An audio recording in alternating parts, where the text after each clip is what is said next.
The Pledge of Allegiance will be led by the gentlewoman from Minnesota, Mrs. Fishbaugh. I pledge allegiance to the flag of the United States of America and to the republic for which it stands, one nation, under God, indivisible, with liberty and justice for all. The chair will entertain up to 15 requests for 1-minute speeches on each side of the aisle. For what purpose does the gentleman from Michigan seek recognition? To revise and extend. Without objection, the gentleman is recognized for 1 minute. Thank you, Madam Speaker. I rise today the committee will come to order. I'm glad we did the to better support pledge. Military So families and their children. we're going to maybe have to do that every time. One of the unique challenges military during weekend drill. The 110th Wing's efforts to support families led to the establishment of the 2nd Air National Guard Child Care Facility Program. Partnering with the Augusta Child Development Center, the program provides child care for over 20 children of military members during regular and rescheduled drills.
Check, check, check, check.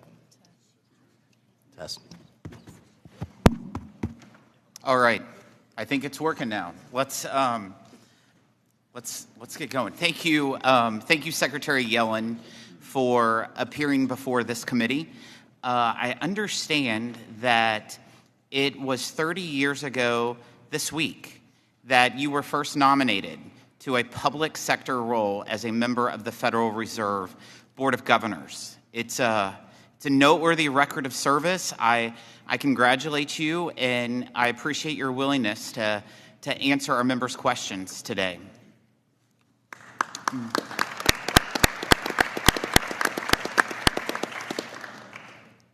You've joined the recent chorus of economists who acknowledge that it was a mistake to call inflation, quote, transitory.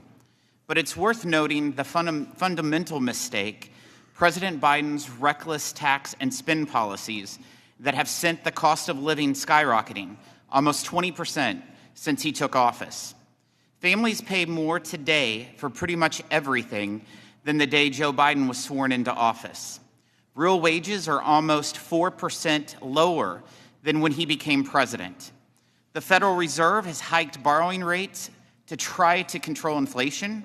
Mortgage payments for the median price new home are now nearly $1,200 higher per month. Prices at the store are up. The cost of a gallon of gas is roughly 50% higher today than when President Biden took office. These are the facts. This is the reality that American families are living in President Biden's economy. Instead of allowing families hit by these high prices to keep more of their hard-earned money, President Biden wants the highest tax increase on families and small businesses in American history. Last week, President Biden called for the Trump tax cuts to expire, promising, quote, "If I'm reelected, it's going to stay expired." So President Biden's plan is for the average family of four making $75,000 to pay an extra $1,500 to the IRS each year. President Biden's promise is that the child tax credit will be slashed in half. President Biden's promise is that small businesses will face a 43.4% tax rate. This will all happen when the Trump tax cuts all expire under his watch. Basic facts. President Biden's promise is that family farms will be forced to sell off to big corporations to pay the death tax. In his latest budget, President Biden continues breaking his promise to not raise taxes on families making less than $400,000. Under the president's plan, seniors will see more of their life savings captured by the federal government. Small businesses will be taxed on their sweat equity and face tax rates approaching 50%. Energy producers will pay more, weakening America's energy independence. Madam Secretary, your own department's data shows that millions of Americans earning less than $400,000 will end up paying a portion of your proposed business tax increases.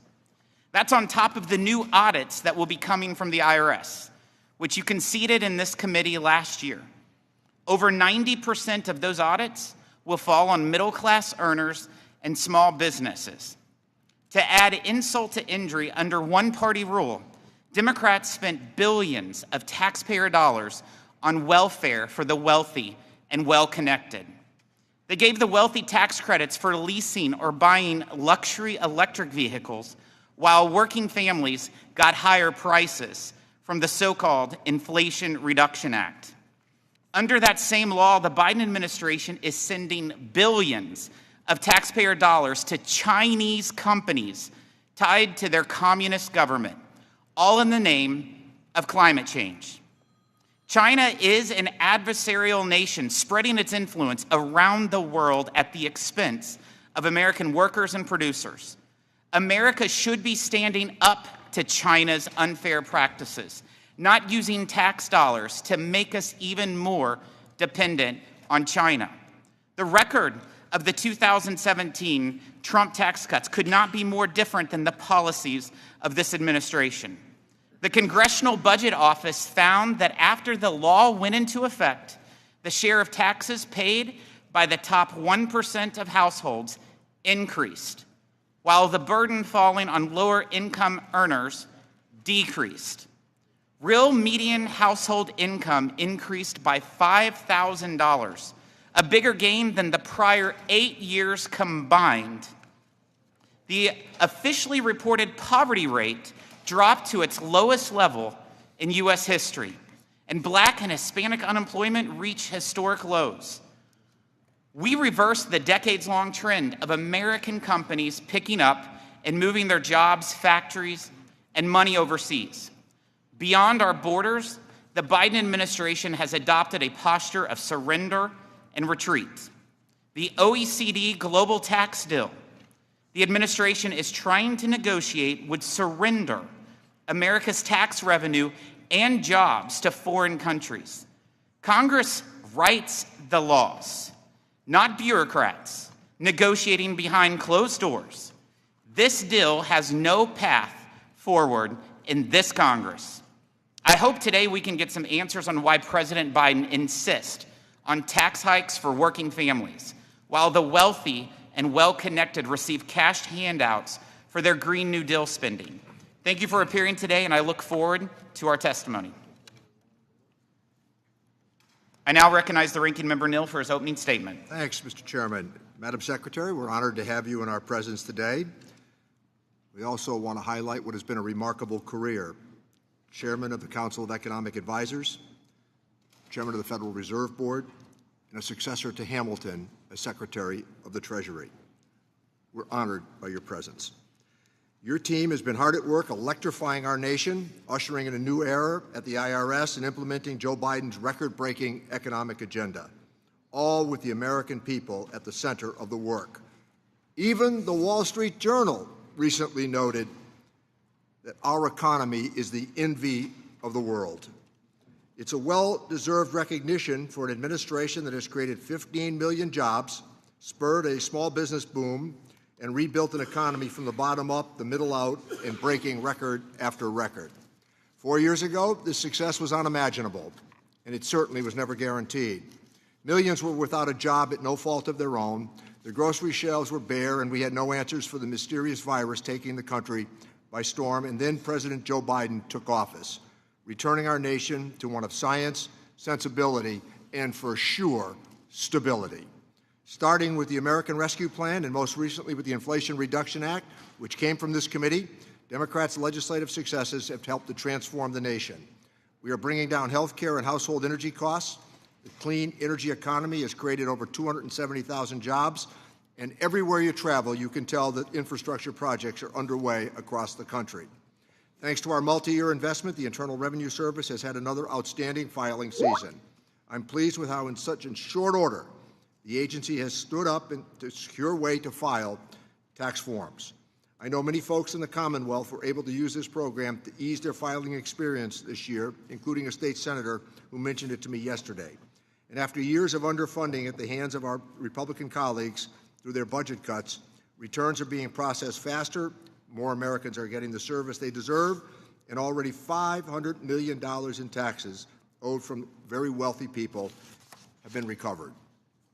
Looking ahead, the President's budget supercharges this progress and will finish the job for our people. The President's budget ensures that they have the supports necessary to not only fully participate in our workforce, but also to raise families and care for loved ones as we witness wages going up, and the responsibility that we have to hold the well-connected accountable. Amid all of this success, our colleagues on the other side have had difficulties trying to use their gavels for the work of the American people. The amount of time that has been wasted in this Congress on chaos, conspiracies, impeachments, and we have been fielding questions about this expiration of their tax scam for next year.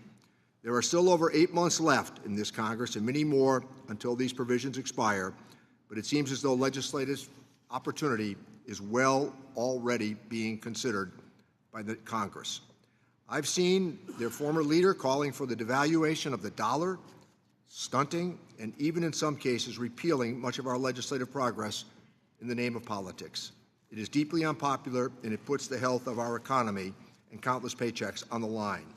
While we expand what's possible and build the economy of the future, our colleagues plot the next round of trickle-down economics with another round of tax cuts for the wealthy. I didn't ever believe that advisors to the former president would be suggesting that we manipulate our currency or we subtract from the independence of the Federal Reserve Board that is now has a chairman who is a Republican. This is unheard of, that these sorts of our economy would be jousted with in the coming months. I've said it before, and let me say it once more. The majority is a threat to the health and economic security of our American people. Time to get past the chaos, time to get past the conspiracies, and get on with our work. We look forward to hearing you as you set the record straight, and pleased that you are joining us again. Let me yield back the balance of my time. Thank you, Ranking Member Neal. Today's sole witness is United States Secretary of the Treasury, Ms. Janet Yellen. The committee has received your written testimony, and it will be made part of the formal hearing record. Secretary Yellen, you may begin when you are ready. Thank you, Chairman Smith, Ranking Member Neal, and members of the committee. Thank you for the invitation to testify. The Biden administration has driven an historic economic recovery over the past 3 years. GDP growth has been strong, growing 3% over the past 4 quarters.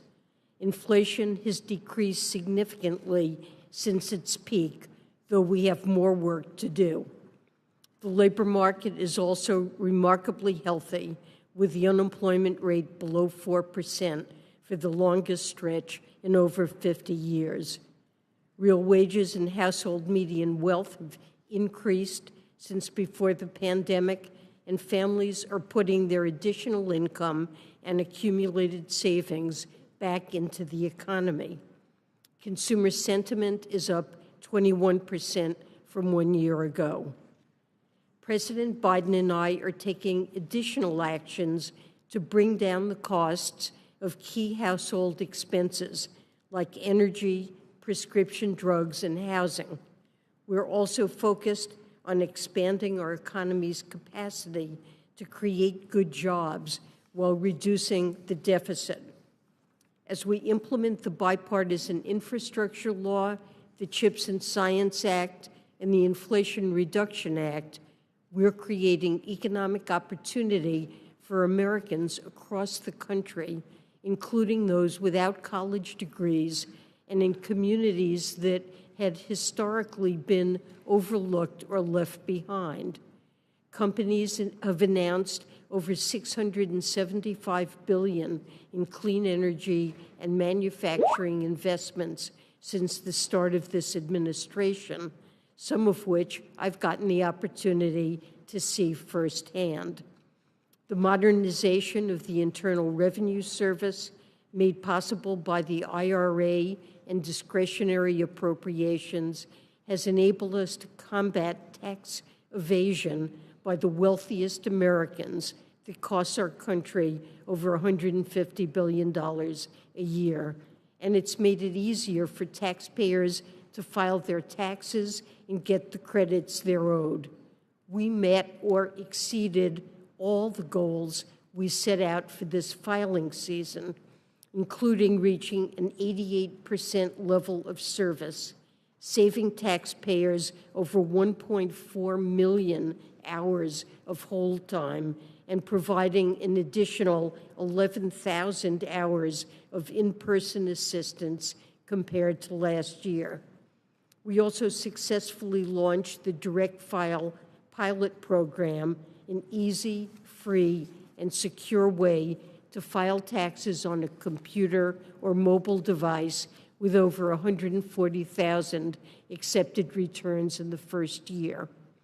The President's budget proposes additional investments to lower costs for workers and families and strengthen our economy while reducing the deficit, including making permanent the expansion of tax credits for health insurance premiums enacted in the American Rescue Plan and extended in the IRA, and expanding the Earned Income Tax Credit, Child Tax Credit, and Low-Income Housing Tax Credit. These proposals would help make health care more affordable, reduce child poverty, and give working families more breathing room in their household budgets.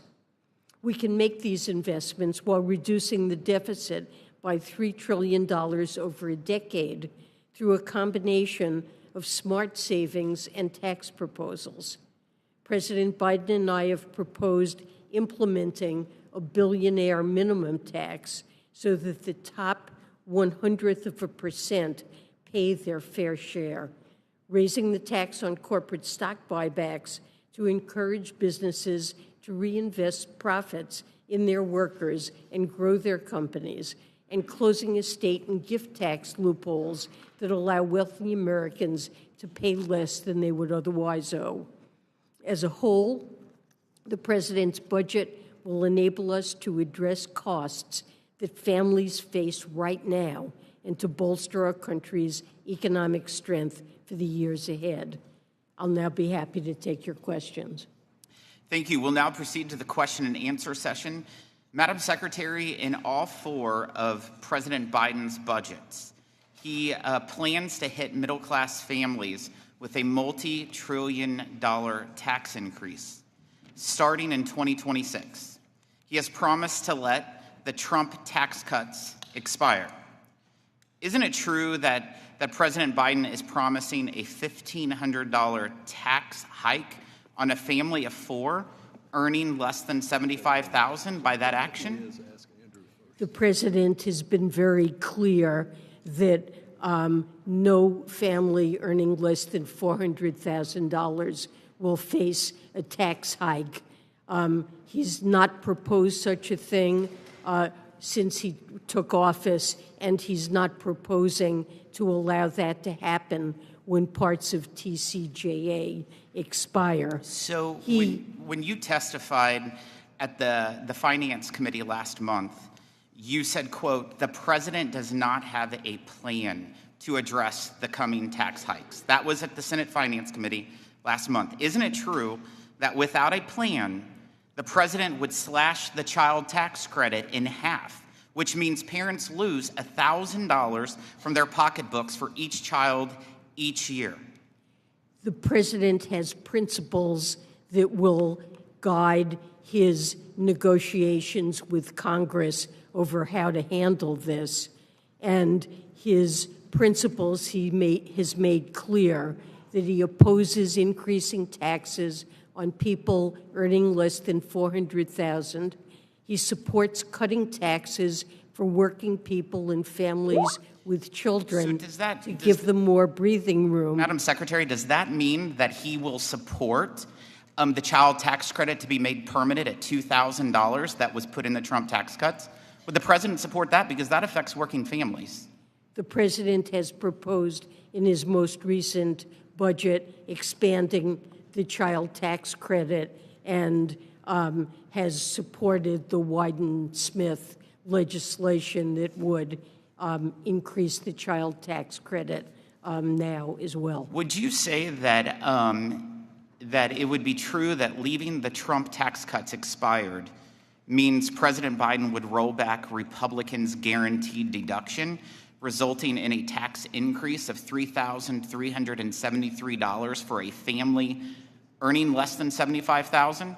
What I said, what the president has clearly articulated, is that no family earning under $400,000 will see their taxes go up in any set of proposals that the president is willing to So I appreciate to. that. We have looked at every budget that has been presented, and you have called for the expiration of the 2017 tax cuts. But there is no plan, as you testified before the Senate Finance Committee, saying that the president has no plan in regards to how to make sure there's no tax increases less than $400,000. I would love and welcome, and I think the American people would welcome, a plan from the president. In fact, he loves to interject in all kinds of policies. I would think he would want to there. In testimony before the committee, former Senator Phil Gramm called the Biden administration's decision to cut out Congress and unilaterally negotiate a tax deal with bureaucrats in Europe, quote, the greatest abuse of the Constitution of the United States, close quote, was Senator Phil Gramm's comment when he testified here. Each of the Biden administration's failures at the OECD can be traced to its decision to act unilaterally and without Congress. Will you commit to reject any OECD profit reallocation plan that disproportionately impacts American companies or allow U.S. tax revenues to be stolen away by foreign governments? Well, let me say that the administration, the Biden administration, has worked very closely with Congress to inform and get input on Congress's priorities to guide these negotiations over the last 3.5 years, and will continue to do that. And I strongly believe that the Pillar 2 agreement that's been reached is very much in support of goals that are good for this country. The United States has been the only country until this agreement was signed to impose a tax on the overseas profits of its multinationals. And what this agreement secured is that all countries now will tax the profits of their multinational companies, which creates a level playing field for American companies and will stop the race to the bottom. And the United States will benefit by adopting the minimum tax that's consistent with Secretary Yellen, the communication from the very first time we ever had a conversation, I raised the issue, for example, of the research and development tax credit not being accounted for during OECD, but direct government subsidies of the Chinese Communist Party gets much more credit than our research and development tax credit. You said that you've worked with Congress We've been raising that from day one. We've been providing how detrimental that would be to U.S. companies by empowering the Chinese, which you have visited that country several times in your tenure, which has empowered them, but you've done nothing in regards to that. I'm sorry, but we have. What have you done? We are negotiating with other countries right now to try to get favorable treatment for the R&D tax credit, and I'm hopeful that these negotiations will be successful.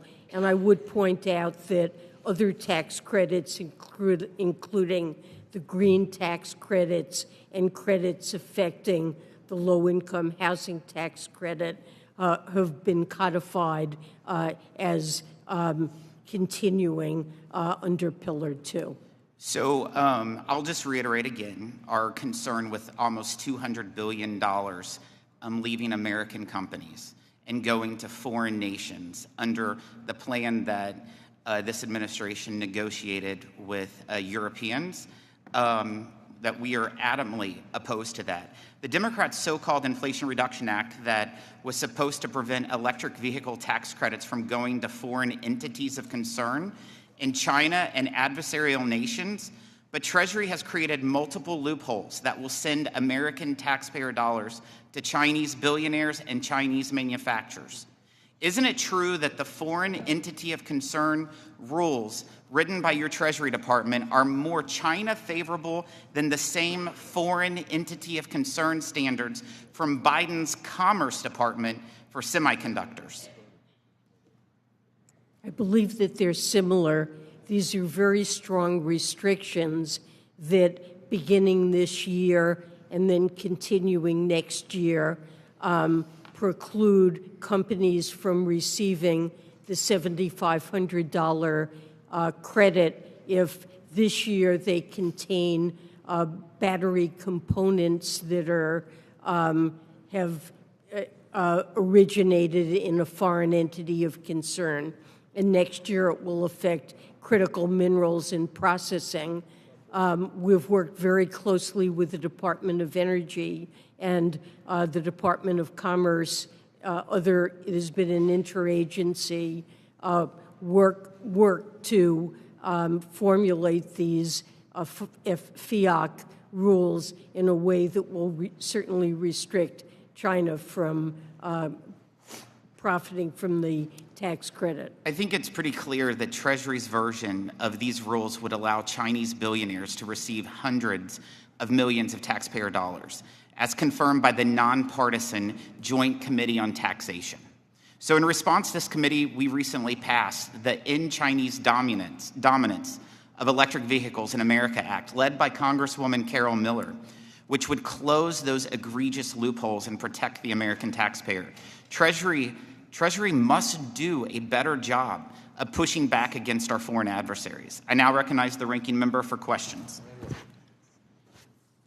Thanks, Mr. Chairman. Great job on China. You were firm, you were very strong, very assertive. The IRA has worked. How about the harmonization of international tax rates so people don't seek the lowest tax jurisdiction, even though that's not where profits have been earned? Good work on the CHIPS Act. Really good work on the infrastructure bill, certainly the American Rescue Package. This is a great story for us to tell. So I want to give you some time to talk, Madam Secretary. Implementation of the Inflation Reduction Act is really important. Let me give you a couple of minutes to talk about that. Well, let me just start by saying that although there's still more work to do, we've made tremendous progress implementing it. We've completed more than 60 guidance projects, and these are all on critical and complex issues, and we've been focused on getting the issues right. This involves collaboration with the Department of Energy, with EPA, and other experts to make sure that we're implementing the law effectively and as intended. It's also tremendously important, the impact that the IRA clean energy credits are having. We can see that they're catalyzing hundreds of billions of dollars of investment in cutting-edge clean energy technology and strengthening our supply chains, and at the same time lowering emissions in line with our climate goals and creating good jobs across the country, and particularly in parts of the country that really have not seen a lot of burst of economic activity. Treasury has been doing research on the impact of the Act, and what we find is that investment is especially strong in communities that have not seen a lot of investment, that have lower income and a smaller fraction of college-educated workers. So this is making a huge difference. The response has been enormous, and I've had the privilege of seeing many of the projects that are being spurred, as well as training that's taking place. I've had the privilege of visiting many workforce training programs that have been started to give our workers the skills to fill the good, high-wage jobs that are being created by this IRA. Thanks. And could you speak to labor participation rates? Yes. Labor force participation rates actually have moved up substantially. For adult workers, male and female, they have now exceeded the where they were pre-pandemic. They're moved up a great deal, and overall have moved up as well. And there is a downward trend that we see in labor force participation due to demographics, but this is really offsetting that. And this means not only more people working, and also in response to higher real or inflation-adjusted wages, it also alleviates supply constraints, and it's one of the factors that's enabled our economy to grow last year, for example, at 3%, and to create more than 200,000 jobs a month on a consistent basis. 9 million jobs every day in America go unanswered, as we know, and that's part of the skills alignment that you've just spoken to. Better job for all of us is required, perhaps through community colleges. But just as I close out, and I thank you for your testimony, I also want to point out something else. Everybody on this committee during my time objected to Chinese efforts to manipulate currency. So hearing now that the former administration is talking about the idea that they might manipulate currency, they might threaten the independence of the Federal Reserve Board. I never thought the day would come when it would be Democrats standing up for the independence of the Federal Reserve Board before our Republican colleagues. And consistently, both parties stood up against Chinese currency manipulation, and you were a very remarkable part of that. So we thank you for your testimony. Delighted you're here. Thank you so much. Thank you. I now recognize the Vice Chairman of the committee, Mr. Buchanan. Thank you, Mr. Chairman, and thank you, Madam Secretary, for being here. We appreciate your service. A lot of us have had an opportunity to work with you over the years. I want to touch on two things and have a little bit of a conversation. IMF came out a couple of days ago with a report. They're very concerned about where we're at financially. My background before I got here, 30 years in business, a lot of entities, basically hundreds and hundreds of balance sheets and income statements. I'm very concerned as well, because at some point, 49 out of 50 governors have to balance the budget. You can't continue down this road. Now, they're concerned because our deficit this year went from $1.4 trillion last year to 1.7. Interest on the debt, as you know, is close to $1 trillion. I've been here long enough, not quite 20 years, but been here long enough to clearly know that in the last 20 years, it's over $20 trillion in debt. There's a lot of finger pointing going on, but we need to find a way to work together. It's got to be dealt with at some point. I know you've laid something out, but I've heard these stories, not so much from you, but others, about pretty pictures down the road. But I look around the room here, and I have 10 grandkids, and I look around the room, there's a lot of kids in here under 30. And we're spending their money, and we got to get very real about it. If you're in the state of Florida, one thing they have to do is pass a balanced budget amendment. That's the only thing they have to do, but they have to do that. And by the way, 49 out of 50 governors have to do the same thing. So I guess I ask you, what's your feeling about the IMF and their report a couple of days ago where they're very concerned about where we're at financially and where we're going? Well, I would say I'm not terribly concerned about where we are, but I do have concern about where we're going unless we undertake some significant steps to reduce the budget deficit. And if you look at the president's 2025 budget, you'll see that he's proposed $3 trillion in measures to reduce the deficit over the next decade.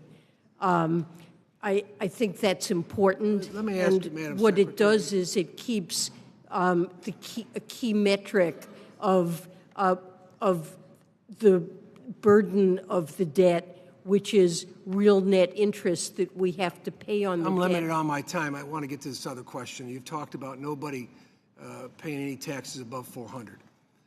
I was chairman of the Florida Chamber, 130,000 businesses in the chamber, and I'd say 95% were pass-through entities. You're talking about letting that sunset. So what that means, so you understand, if someone's got 200-300 employees or 50 employees, you could very well be at 53%, 54% taxes all in, because the pass-through rate would go back to 39.6. There's a 3.2, and then if you look at states, I hate to say it, California and New York and some of the other states are great states, but they have another 10, 15% tax on top of it. So pass-through entities could very well, and then you're looking to get rid of 199A, could very well be north of 50%. And what's your thoughts on that? Well, the president is committed to ensuring that no family, including those with pass-through businesses making under $400,000, would see their tax increase. But he does believe, for the sake of tax fairness, that it is appropriate for wealthy individuals and corporations to pay more. I've been in the real world in terms of building businesses and everything else. You might have 60, 80, 90 employees, you make 600, but then you got to give up half of it or a good portion of it. Just 400 is nothing if you're trying to build a business small and large. I'm not talking about large corporations. I'm talking about small business, and it'll be a huge burden on these entities, from that standpoint. So I'm just telling you, if I look across Florida, a lot of these small and medium-sized businesses, yeah, they do make 600, but they don't take home 600. They take home 100, 150, 200. They leave the capital in there to grow and build their business. That's the reality about where that's at. What's your thoughts? Well, as I said, I think the president feels it is important to tax those who are earning very high incomes at higher rates. One big thing is 199A. Where are you at on that in terms of whether you're going to let that sunset? 199A is at 20% for a pass-through entity. I'm not sure. I need to get back to you on that. Yeah, well, let me know, because that's very critically important. We went for corporate rates 35 to 21, but you can't have pass-through rates at 40%. It makes no sense because everybody's going to move to a C corp. With that, I yield back. Mr. Doggett is recognized. Thank you so much for your testimony today about a budget that demonstrates we can put our country on sound financial footing, reduce our deficit, and make some new investments, so long as we demand that the well-connected and large corporations pay their fair share, and that we begin to close some of the loopholes in a tax code that's so full of holes it looks like Swiss cheese.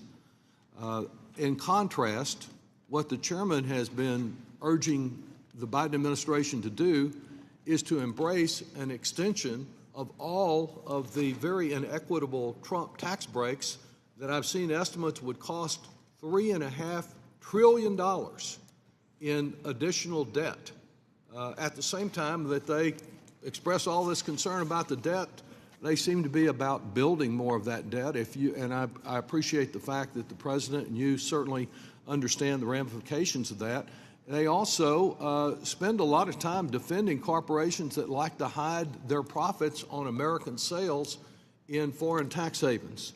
And I appreciate the leadership that you have shown the world at OECD and elsewhere to stop this race to the bottom. Why is it important that the United States implement fully the agreement that the European countries are already implementing to stop this global race to the bottom in corporate taxation?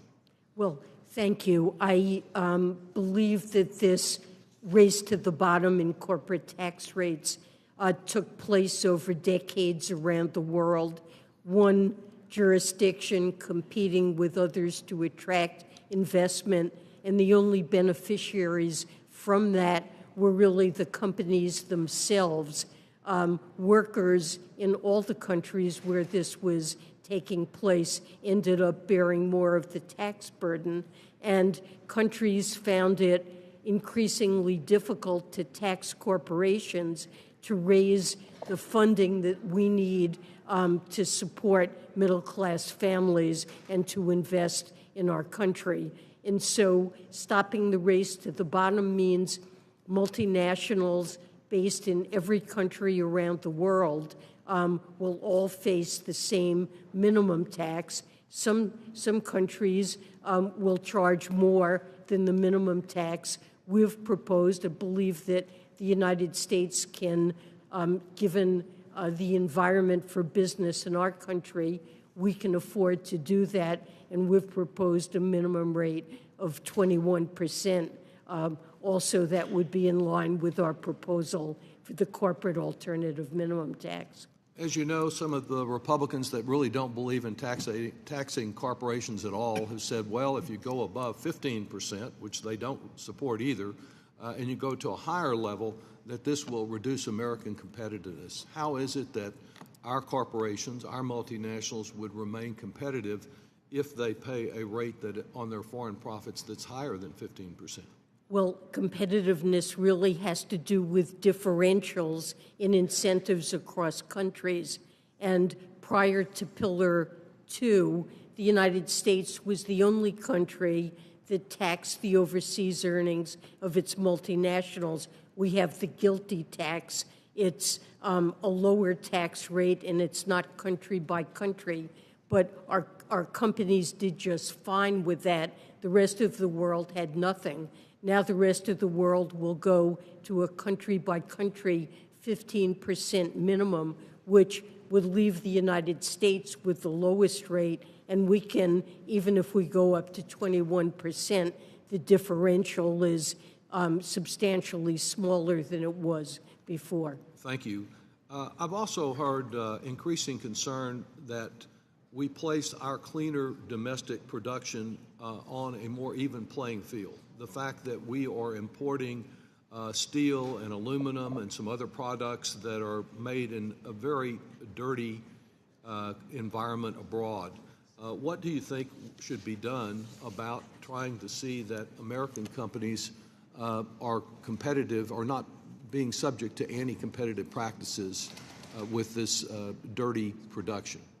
Well, President Biden proposed, I believe last week or the week before, to actually raise tariffs on Chinese steel.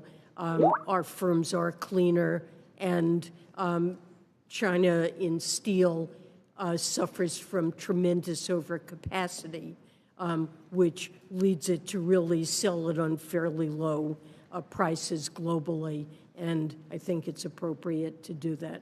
Thank you for your leadership. Mr. Kelly is recognized. Thank you, Mr. Chairman. And Secretary, thank you for being here again and for spending so much of your life in working in this body to try and make policy that actually makes sense. That's where I still keep trying to figure out Pillar 1 and Pillar 2, the possible loss for us of almost $200 billion. What's the offset for that? So how do we replace that lost revenue? How does that work into the whole idea of this?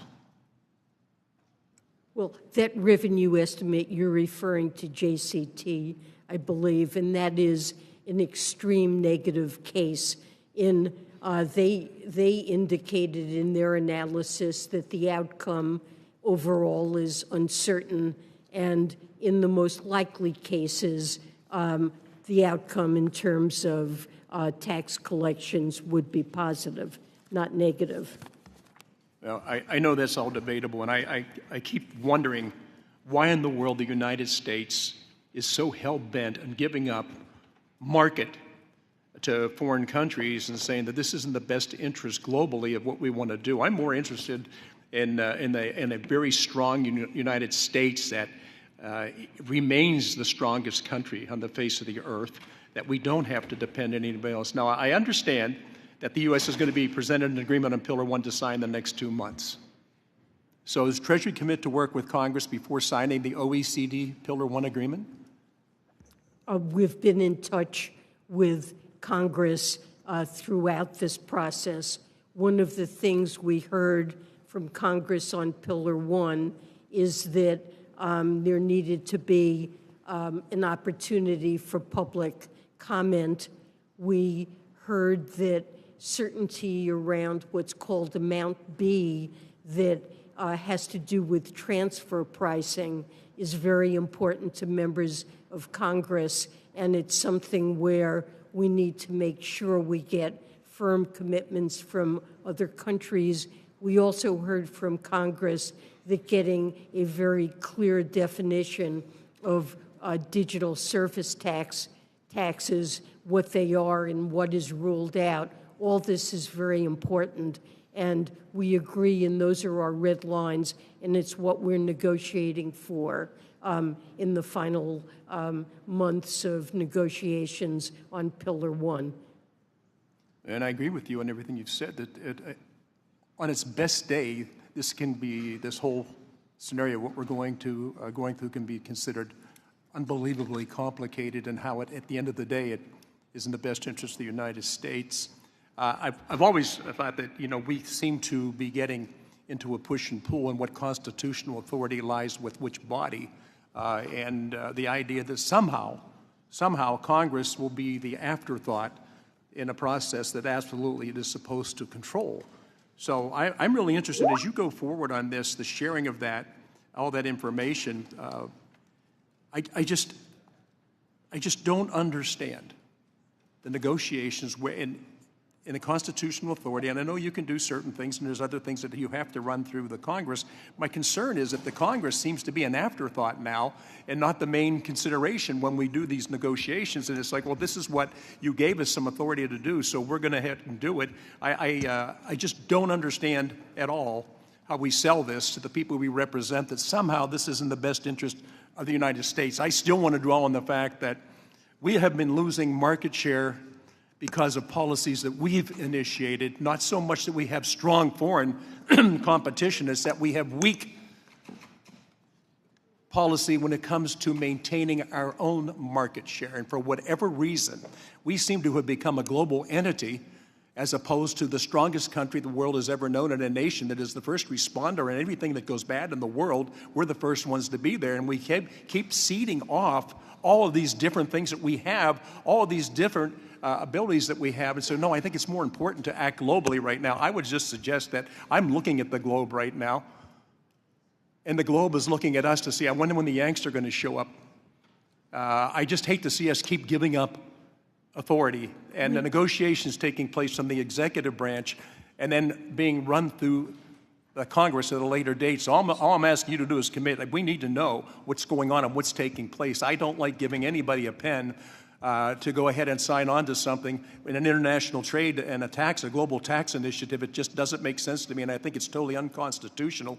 And in fact, it's just not the right way to do things. We have consulted with Congress throughout over the last 3.5 years. Yeah. Well, I appreciate what you're saying. Would need to be. It depends how, legislative. Ms. Yellen, excuse me, just to reclaim my time's up, but it depends on how you identify we've consulted with Congress. I like to be consulted before something happens, not afterwards. It happens that you guys are willing to sign on. Well, thank you for your service to the country. I think it's been incredible, and thank you for being with us today. Mr. Chairman, I yield back. Thank you, Mr. Thompson. Thank you, Mr. Chairman, and thank you, Secretary Yellen, for being here today, but more important, for your tremendous leadership and your steady-handedness in your position, not only now but over the years. I'd like to start by noting a couple of data points, a few data points. 15 million jobs have been created under President Biden. More Americans have health insurance than ever before. Democrats expanded child tax credit, cut child poverty by over 40% and benefited over 35 million families. The IRS is holding wealthy tax cheats accountable and has already recovered over $500 million in taxes owed. Wages are outpacing inflation, and our economy is outperforming the rest of the advanced countries around the world. And Madam Secretary, you are in large part responsible for those successes, so thank you very much. And I'd like to start with a couple of things that you mentioned in your testimony. First is the implementation of the Inflation Reduction Act. As you mentioned, there were a host of provisions in that bill designed to create jobs, boost renewable energy, and lower cost for consumers. Can you talk a little bit more about the implementation of the clean energy tax credits in that act? And are those incentives working?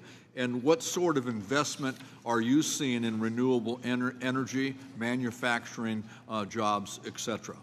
Thank you. First, thank you for your kind words.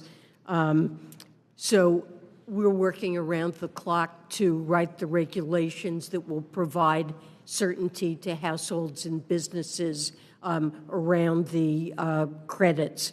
We are seeing the IRA clean energy credits catalyze investment in clean energy technologies. We're concerned about our supply chains, particularly being over-reliant on China for many aspects of our clean energy, whether it's solar panels or batteries. We want to make sure that we're strengthening our supply chain. At the same time, we're creating good jobs and lowering emissions. And we're seeing many good jobs, and the wage and apprentice requirements to receive that large bonus really ensure that the jobs that are being created are good jobs. We're seeing investments in many parts of the country, especially places that are in need, whether they're areas of the country that were dependent on fossil fuels and have seen coal mines or plants close, areas that just haven't benefited from very much investment. We're especially seeing good results there. And we're making sure that people know who can benefit from this law. It has unique features that nonprofits and state and local governments can actually benefit from this law through the direct pay feature. We're working hard to make sure that potential beneficiaries understand how this can positively affect them. Thank you very much. I'd also like to ask about 2025 and the upcoming expiration of the 2017 Republican tax bill. I appreciate the President reiterating that no one making under $400,000 a year will see a tax increase. One of the things that's been left out by my friends on the other side of the aisle in talking about this is that it wasn't paid for. Their bill was not paid for, and that by definition is inflationary. So in your view, what are some of the more responsible ways that we might offset the costs of any of the TCJA extensions? Well, the President has proposed a very large number of raisers in his budget, and all of them could be used for this purpose. He's proposed raising the stock buyback tax, raising the corporate alternative minimum tax, enacting Pillar 2, which would bring in substantial revenues, raising, propose to raise the corporate income tax to 28%, still a cut relative to pre-TCJA. but substantial revenues, a billionaire's tax that would ask those extremely high-income individuals, wealthy individuals, to pay something more in line with what nurses and firefighters pay in their taxes. And there are a wealth of ideas there on how we can finance Thank you, Madam this. Secretary. I yield back. Mr. Schweikert. Thank you, Mr. Chairman. Madam Secretary, first in this discussion conversation, my basic principle is at the scale we must borrow at, we want stability. We want liquidity. You know, we don't need any hiccups out there. And if some of this is a little off, you can pass me off to staff. But first I want to touch on cash balances. And part of this is there's a couple of reports out there that basically say statutory mechanics, when the current authority for borrowing starts to run out, we should be doing an operating cash balance of around $23 billion. That seems dramatically too low. In previous years, you would run, the Treasury would, like in 2023, $600 billion cash balance. That's right. Today, you're running over $900 billion.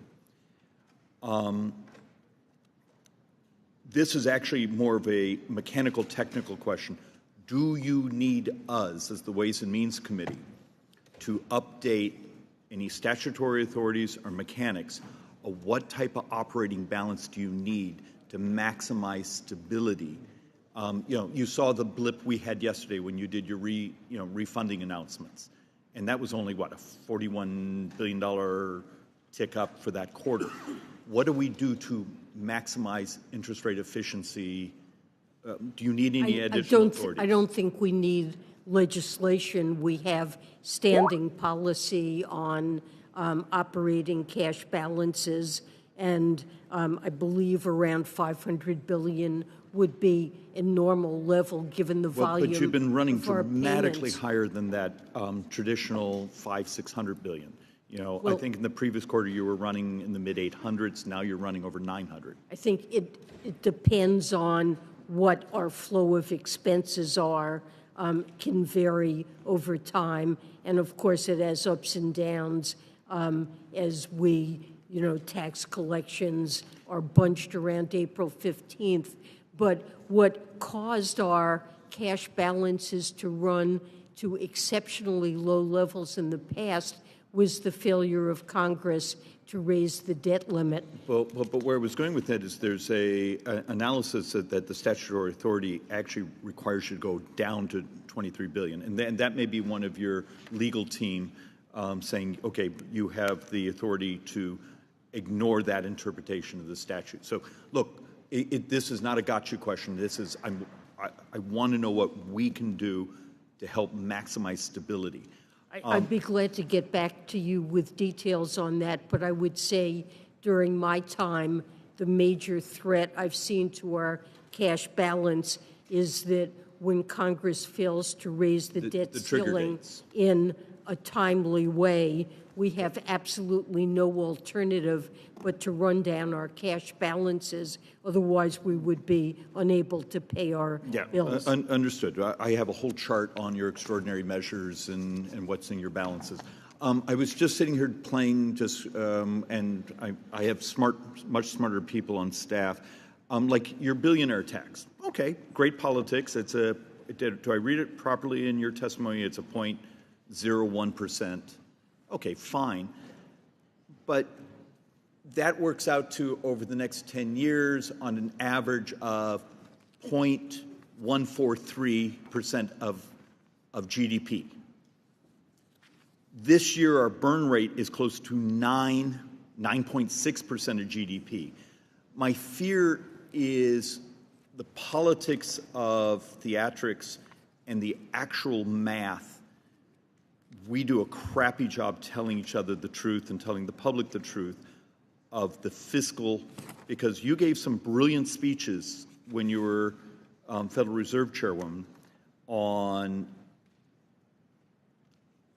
this type of debt future, and we're hitting numbers that we weren't supposed to hit for 10 years. When we did a quick analysis of some of the president's tax proposals, we were coming up, when we did the economic effects, of about 0.5, 0.6% of GDP. Okay, but if we're burning over 9% of GDP in borrowing, and this is in a time this year where tax receipts are up, what, 7%? I'm not sure just how much they're up. My fear is, as a committee, we're not telling each other the truth of the scale of the borrowing stress. We're basically, United States and China, we're consuming much of the world's available capital. Really wish we could have a more adult conversation of the scale of, this is almost hitting a dystopian levels of numbers. And with that, Mr. Chairman, I yield back. Mr. Larson. Thank you, Mr. Chairman, and Madam Secretary, welcome to the committee. I want to associate myself with the remarks of Mr. Neal and saluting, I think, what every member on this committee knows, your remarkable and incredible tenure of service to this great nation of ours. We're blessed to have you with us today. We are also blessed to have with us today another great woman who's in the audience with us today, Elsie Pasquale, and I think every member of the committee would join with me in recognizing that she gets a direct shot to heaven. Elsie, welcome here to the committee. Madam Secretary, I want to commend the Biden administration. I think Mr. Thompson went through the lists of accomplishments, et cetera, but I especially want to focus on what you have repeatedly said, that the president, and he has been rock solid on this, has said that he's not going to raise taxes on anybody who's making under $400,000. And he's also been out there as a champion of both not only protecting but preserving Social Security. And again, and let's do the reality check here by saying that people making over $400,000 ought to be paying what people making $35,000, $50,000, $75,000, $100,000 are paying. And currently, because I think this comes as a surprise to most Americans, most earning above that level pay little or nothing. Millionaires end up finishing contributing to Social Security in February. Bazillionaires and wealthy people pay little at all, or they circumvent the tax code altogether and don't pay into the nation's #1 anti-poverty program for the elderly and the #1 anti-poverty program for children. I commend President Biden for not only saying that we want to protect Social Security, but we want to expand its benefits, and we can do so by having all Americans pay their fair share. He couldn't have been clearer in his State of the Union message that this is what it's about. Of course, as you know, Madam Secretary, it's Congress that has to make these moves, and Congress hasn't done anything to enhance Social Security in more than 50 years.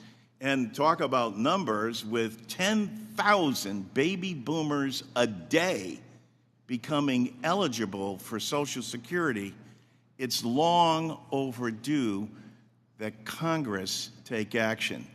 I applaud the president for doing so in such a straightforward, dramatic way and paying for it.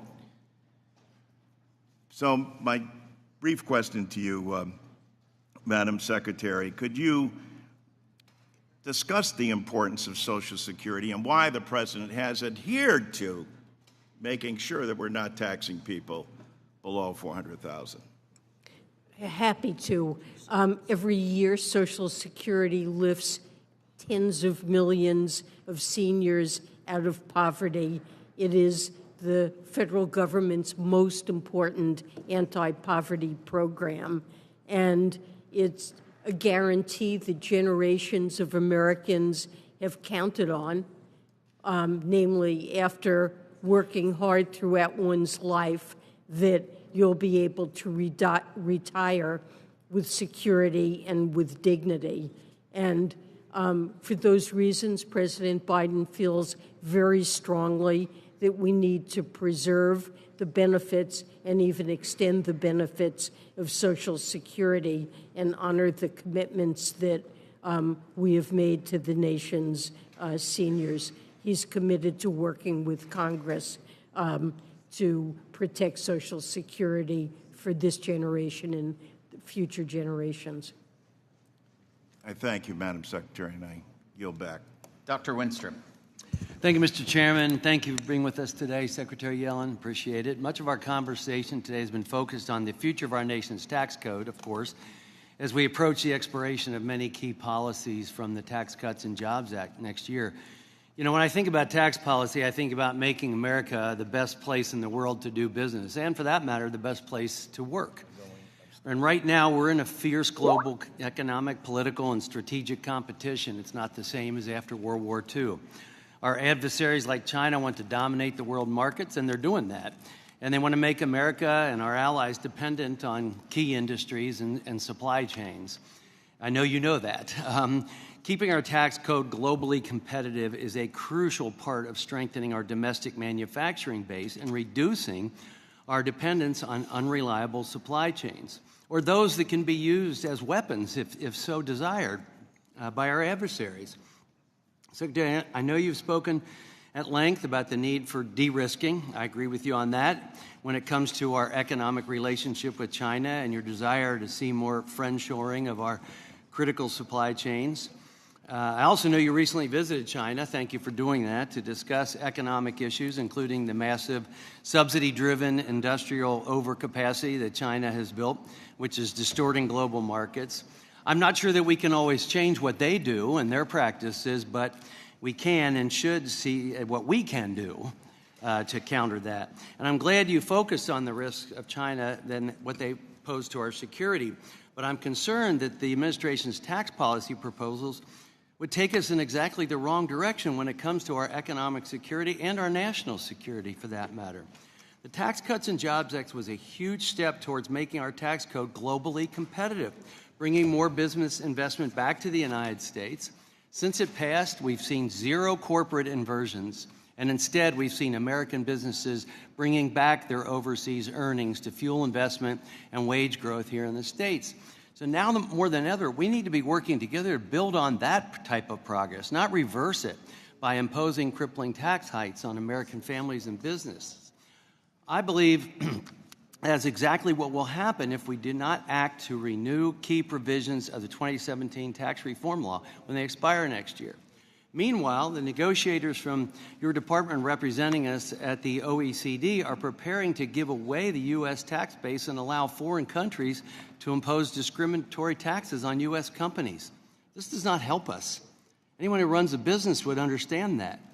I believe that tax increases proposed by the President's budget and the failed global tax negotiations being supported by this administration would severely harm our efforts to rebuild our domestic manufacturing and bring home critical supply chains. Secretary, the President's budget proposes increasing the corporate tax rate, so one of the highest in the world, even higher than communist China, which will make it much harder to bring manufacturing home from China, and to meet your desire to de-risk from the PRC. One example, the Chinese have a monopoly on generic medications, all the way down to the active pharmaceutical ingredients.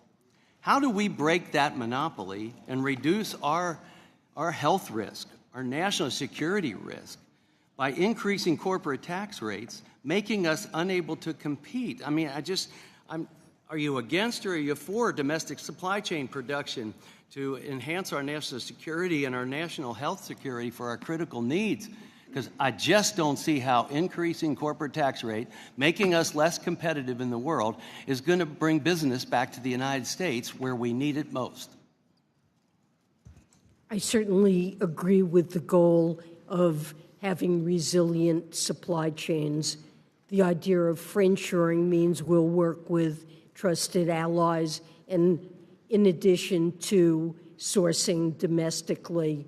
In the case of critical drugs, certainly I think that's an area where it's important that we have domestic capacity and are not totally reliant on China and other countries that may not prove dependable in the future. And there are a variety of ways to promote this. Excuse me, though. Who are we going to depend on then? If we're increasing our corporate tax rate, that doesn't make us more competitive. And are we going to rely on our allies to reduce theirs? Is that the idea? I mean, this just makes no sense. Well, we've had no one leave. I would point out that the Pillar 2 agreement does impose taxes on China that regardless of what their subsidies are or how they choose to tax, the United States and other countries that adopt Pillar 2 will have the ability to place taxes up to this minimum tax on China to try to level the playing field.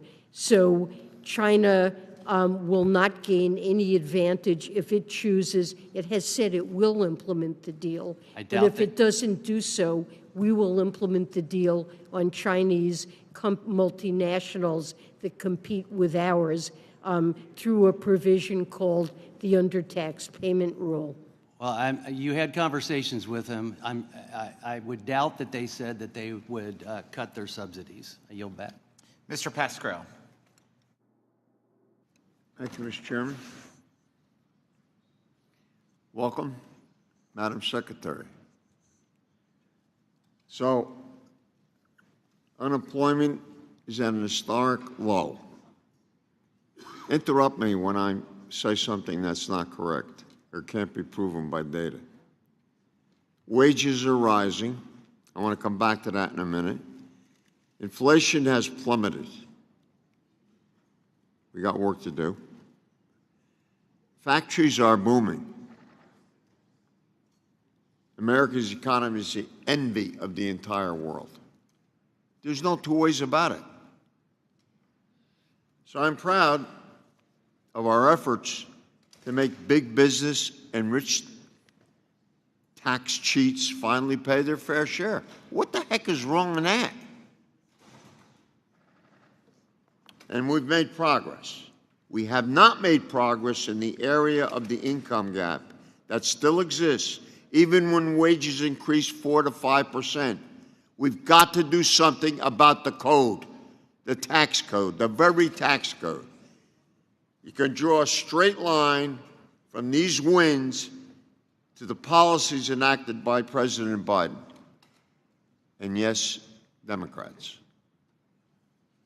Secretary Yellen, I'm glad the budget includes, finally, closing the carried interest loophole.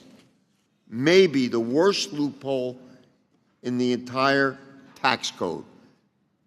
My Ending Wall Street Tax Giveaway Act mirrors your proposal to ensure Wall Street executives and private equity tycoons pay their fair share.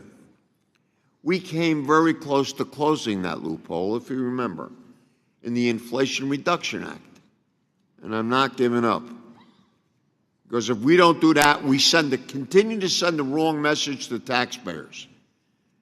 You talk about competition, that's what we need. Madam Secretary, as the Congress continues to consider future tax legislation, can you commit to making carried interest fairness a top priority? Yes. Question 2. Earlier this year, the GAO released a report. I requested that report on ways to crack down on wealthy tax cheats. It found that good enforcement returns $12 for every dollar spent. Remember that report. But identifying high-dollar cheating is a big challenge. They got every trick and every lawyer in the trade. As rich tax cheats use sophisticated and brazen tactics to obscure their earnings. That's nothing new over the last 45 years. Madam Secretary, can you expand on plans to address gaps in the IRS hiring, training, and tech so that the agency has the tools to close the tax gap? The IRS is doing exactly that using the funding provided in the Inflation Reduction Act. Its budget was so limited after decades of cutting its budget as the economy grew that enforcement and the ability to hire competent tax lawyers, accountants, data scientists, and the like, that audit rates fell to exceptionally low levels on wealthy individuals, complex partnerships, and large corporations. And with the infusion of funds that the IRS has received, in addition to and importantly improving consumer service dramatically, it is going after all of those tax cheats who are responsible for what's estimated as a $7 trillion tax gap over the next decade. And it's had an early success in going after 1,000 individuals making more than $1 million who owed back taxes. It's already collected $500 million, but there's much further to go, and that's where the enforcement dollars are going. No increase, as I've promised and as the Commissioner has promised, on households or small businesses earning under $400,000. It's all going to the areas that you named. Thank you, Madam Secretary. Welcome to the neighborhood, and I yield back. Dr. Ferguson. Thank you, Mr. Chairman. Madam Secretary, thank you for being here. I want to see if you can help me understand some math, if you don't mind. With OECD proposals, joint tax said that Pillar 2 is going to cost us $120 billion in tax revenue over a 10-year period, and OECD Pillar 1 would cost us $40 billion over 10 years. This is JCT. So this is, we have to use this. So you're looking at $160 billion, probably on the conservative side, of lost revenue coming into the Treasury because we're turning that revenue over to other countries. All right, if that is the case and we're going to lose that revenue, that's one thing. But I can just point to 2 Georgia companies that will tell you that their analysis of Pillar 1 will cost them combined about $1 billion in sales. Now, if a company is going to lose $1 billion in sales, that means they're going to start cutting back, which means that it's going to put my fellow Georgians out of work. That doesn't make a whole lot of sense to me. So, again, according to JCT, between Pillars 1 and 2, about $160 billion in lost revenue. Now, just laying the groundwork there. You made mention that you were going to propose or work with the President and our colleagues on the other side of the aisle to raise the corporate minimum tax, AMT, the corporate tax to 28%, implement a new billionaire tax. You had a laundry list of items, correct, that you believe we should be raising taxes on. Okay. So let me ask you something. If a company owes the Treasury $200 million in taxes, and you would like to collect those taxes to help with deficit or spending, correct? but then they can turn around and write off all of that by buying green energy tax credits, how much of that money then is of that $200 million is going to come into the Treasury? If I can wipe out my tax liability by buying green energy tax credits, what good does that do in coming into the Treasury? Well, if the firm is using the transferability feature to buy these tax credits, then another company that we want to benefit from those credits, the stimulus and incentive that they offer, but that lacks sufficient tax liability. This is a way in which we provide. But we're giving a pass to. Analysis has shown that about 90% of these tax credits are going to go to companies with over $1 billion in revenue. And again, if you're looking to bring revenue into the Treasury to pay for whatever. Look, it's really the same thing as essentially making the tax credits refundable, which would have been an alternative. Why would we do that? Why would we give companies like Amazon and Walmart, these major corporations, refundable credits to go spend money in the green energy sector? Because many of the companies that are responding to the IRA and building the clean energy economy we want to see are companies that lack sufficient tax liability to be able to benefit from these tax incentives. Wait a minute. Madam Secretary, reclaiming my time, if you're going to go down that road and you're going to say companies lack that tax liability, why are we doing it on green energy and not looking at pharmaceuticals, not looking at other technology? But bottom line, why wouldn't we just say to Amazon, okay, not to pick on them, but they are a highly profitable company. Why not just say you've got to pay your taxes, and then you go buy a fleet of battery powered vans if you want to. You are cutting revenues. You're giving a tax break to the very people that my colleagues on the other side of the aisle are saying have to go. They want them to pay their fair share, but they're not going to pay their fair share because they're going to go down this. They're going to go down this green energy deal that absolutely undermines our competitiveness. It doesn't make sense. The math doesn't add up. Mr. Chairman, I yield back. Thank you, Mr. Davis. Thank you, Mr. Chairman. Welcome back, Madam Secretary. Thank you for your work. Let me begin by offering my sincere appreciation to your staff who are helping my office with a number of very complex constituent issues. Your staff is top-notch, and for that I'm grateful. In addition, I thank Treasury for its effort to work collaboratively with states to identify the owners and beneficiaries of the $30 billion in unclaimed savings bonds. And I know that you cannot comment because the rule is not final, but I wanted to share concerns that Representative Estes and I and others on this committee have raised about the proposed rule.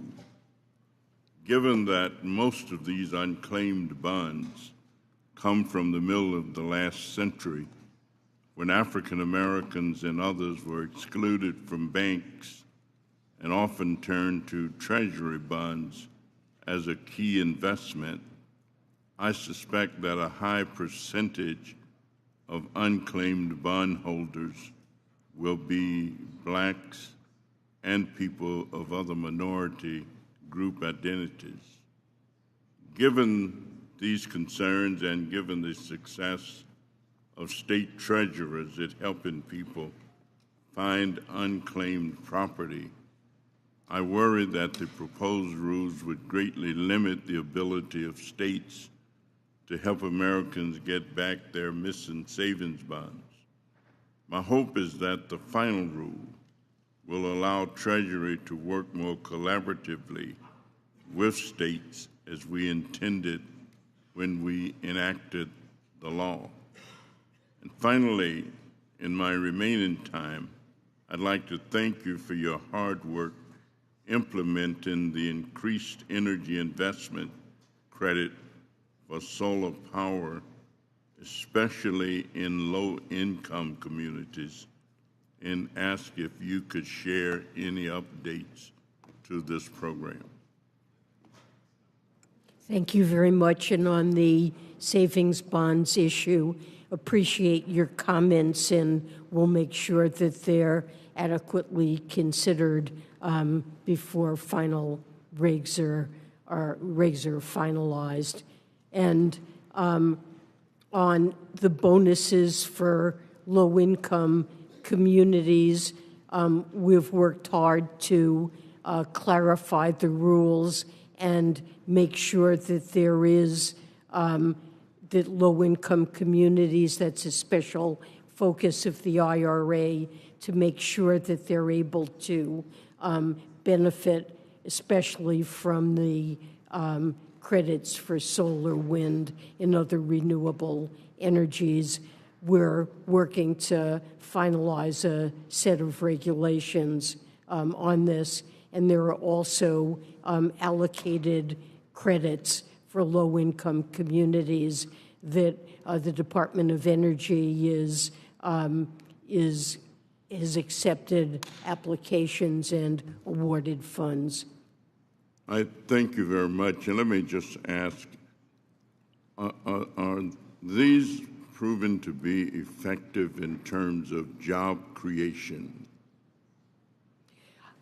I think overall, the data that we've amassed shows that the green energy, the green credits have been very effective at stimulating investment, resulting in job creation, and those jobs are disproportionately in lower income communities with lower college graduation rates, also in rural communities and in communities that have been dependent on fossil fuel and seen job loss there.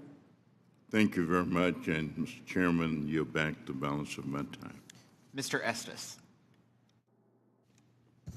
Thank you, Mr. Chairman, and thank you, Secretary Yellen, for joining us today. As you know, last month, the inflation came in hotter than expected for the third month in a row, which is a hit to American families by itself, but it's not just a one-time impact. Inflation's cumulative, and hardworking Kansans have been suffering for 3 years now, as this chart behind me indicates. Since Joe Biden took office, inflation's up over 19%. Joint Economic Committee estimate that Kansans are paying an average of nearly $1,000 more per month for the same goods and services, the same food, the same clothes, the same gas, the same rent that they did in January of 2021. And since then, in total, the average Kansan household has spent $23,600 more due to inflation. At the same time, net income is down almost 4%. I know your boss and his administration like to point to rosier numbers, but the fact is, for everyday Americans, the chart behind me is the epitome of Bidenomics, and it's a complete failure. Several years ago, Secretary, you mentioned that and called inflation transitory. And since you said that, I think that's the wrong word, but I guess I'd like to ask you what you would call inflation now. What word would you use? Well, inflation has come down considerably, and the consensus of thinking among economists is that it was largely due to supply shocks that are mitigating, and our inflation has been quite similar to that in other advanced countries around the world, which suggests it was due to supply shocks connected with the pandemic. I think you'll have a difference of opinion in economists. I mean, we even had Democrat and Republican economists in 2021 talking about the extra spending that was coming, proposed by the administration, that was actually going to result in this inflation, and actually that's what we've seen. Well, I think most Americans would use phrases like crippling or painful or hindering the pursuit of the American dream. In fact, my constituents tell me about the challenges they face when they fill up their cars or buy their groceries or pay the rent or mortgage. And the numbers show the pain behind me that's still continuing to increase to this day. And they're the results of Bidenomics and the policies that have been increased by the Democrats over the last 3 years. I think Americans care. I do also want to switch gears a little bit before I run out of time.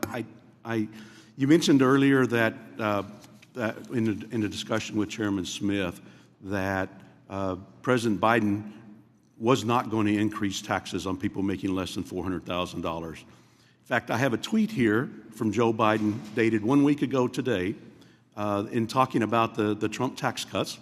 And he said, this tax cut is going to expire. If I'm reelected, it's going to stay expired.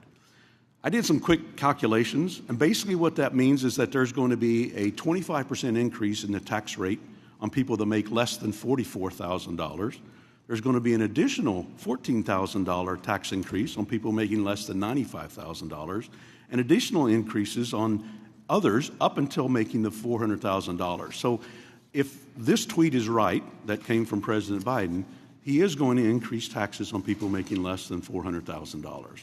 President Biden has repeatedly issued a set of principles that will guide his negotiations, and he has repeatedly said that he will not support increases on families making under $400,000.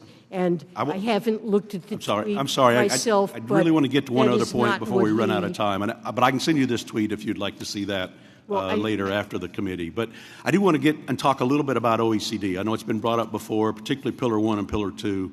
I mean, I've stated several times in the hearing room that, in principle, Republicans and Democrats are in favor of eliminating the discriminatory digital services taxes and provide tax simplicity and consistency for businesses in the growing digital economy. However, despite the ongoing discussions, we're still seeing more and more countries like Canada enact DSTs, and the proliferation of Pillar 1 and Pillar 2 has provided foreign countries the opportunity to raid our tax base.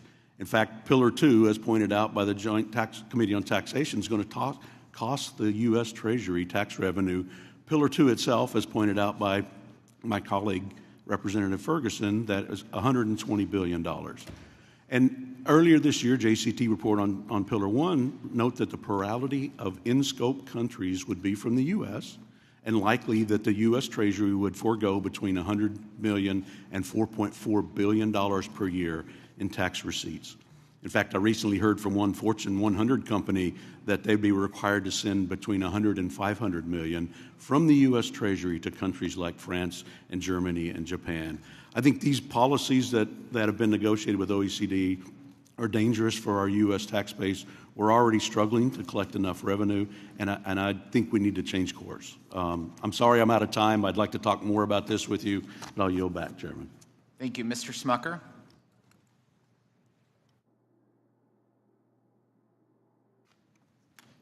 Thank you, Mr. Chairman. Good afternoon, Secretary. I'm over on this side. There we go. Fooled me, too. I'd like to just clarify with you for those listeners watching this today the impact of your budget on the debt. Can you tell me the current level of our debt? What's the current debt amount?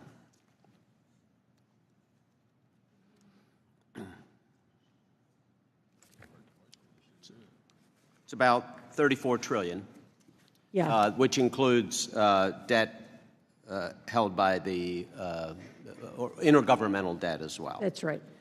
And can you also tell me what the projected debt will be at the end of this budget period, at the end of 10 years? So normally you look at debt held by the public. Okay, we can use that number if you'd like. Which is currently about $28 trillion. Right. And in 2034, under our budget, I believe it would be around $45 trillion. Yeah. But GDP also grows, and the ratio to GDP would be a few percentage points more than it is now. It'd be at 128%, and now it's at 97. That's more than a few points. No, it would be at 105% in 2034. Debt held by the public, but it'll be a significant increase in... It's now about 100%, so... Yeah, now 97, it'll be about, it'd be increasing. So it'd be a significant increase in the debt. A small increase in the debt. Yeah, a significant increase in the debt. I want to refer also to your report on the fiscal health that came out just a month or two ago of the country. And you show that given current financial policies, including that in your budget, within 75 years, we'll just continue to see that increasing and would be at 513% or above 500% of GDP at the end of a 75-year period. You say in that report the current policy is not sustainable and the cost of delaying policy reform is significant, will make it much harder to implement changes that will affect that trajectory. Do you think that's a real threat to the country going forward? Are you referring to the Social Security report there? No, I'm referring to a report on the nation's fiscal health done by the U.S. Treasury, signed by you. Okay, so we need to enact policies to make sure that the debt stays sustainable and we're on a fiscally sustainable path. And the president has proposed over $3 trillion of deficit reduction. Let's talk about that. We've already established that the debt will increase significantly under this budget. So where do you get the $3 trillion in savings? Where does that come from? Well, because you're not decreasing spending. Well, in some areas there are spending decreases. Not overall. But most of it comes from additional tax revenues. Because we're allowing the Tax Cuts and Jobs Act rates to expire, correct? Partly, but about $2 trillion of $3 trillion. About $2 trillion. You're projecting an additional $2 trillion in revenue, and counting that towards debt. We're projecting, in addition to that, a higher corporate income tax, moving that up to 28%, putting in place Pillar 2. Mr. Chairman, I'd like to submit for the record an article from the Washington Post that shows the $2 trillion and talks about that being included in the budget, and then shows a significant portion of that will be taken by families who are earning less than $400,000. He's explicitly said that he will not agree to raise taxes for people making under $400,000. So I think it's more important. And that is not any proposal of his. He's not said he would allow everything to expire. I think it's more important to look at. That is just wrong. I think it's more important to look at what he's proposed rather than what he said. And very clearly, the $3 trillion in revenue or in reduction, what you're calling a reduction in debt, includes a significant amount coming from families who are earning under $400,000 per year. Well, that will have to be paid for. Thank you. Ms. Sanchez. Thank you, Mr. Chairman. And Secretary Yellen, it's always an honor to have you here. I want to thank you for your testimony and for taking the time to answer our questions today. With you at the helm, Treasury has helped the Biden administration rebuild and strengthen our economy for the benefit of American workers and families. Together, we've made real progress in terms of lowering costs for American families, from child care to health care to housing, not to mention creating 15 million jobs on President Biden's watch.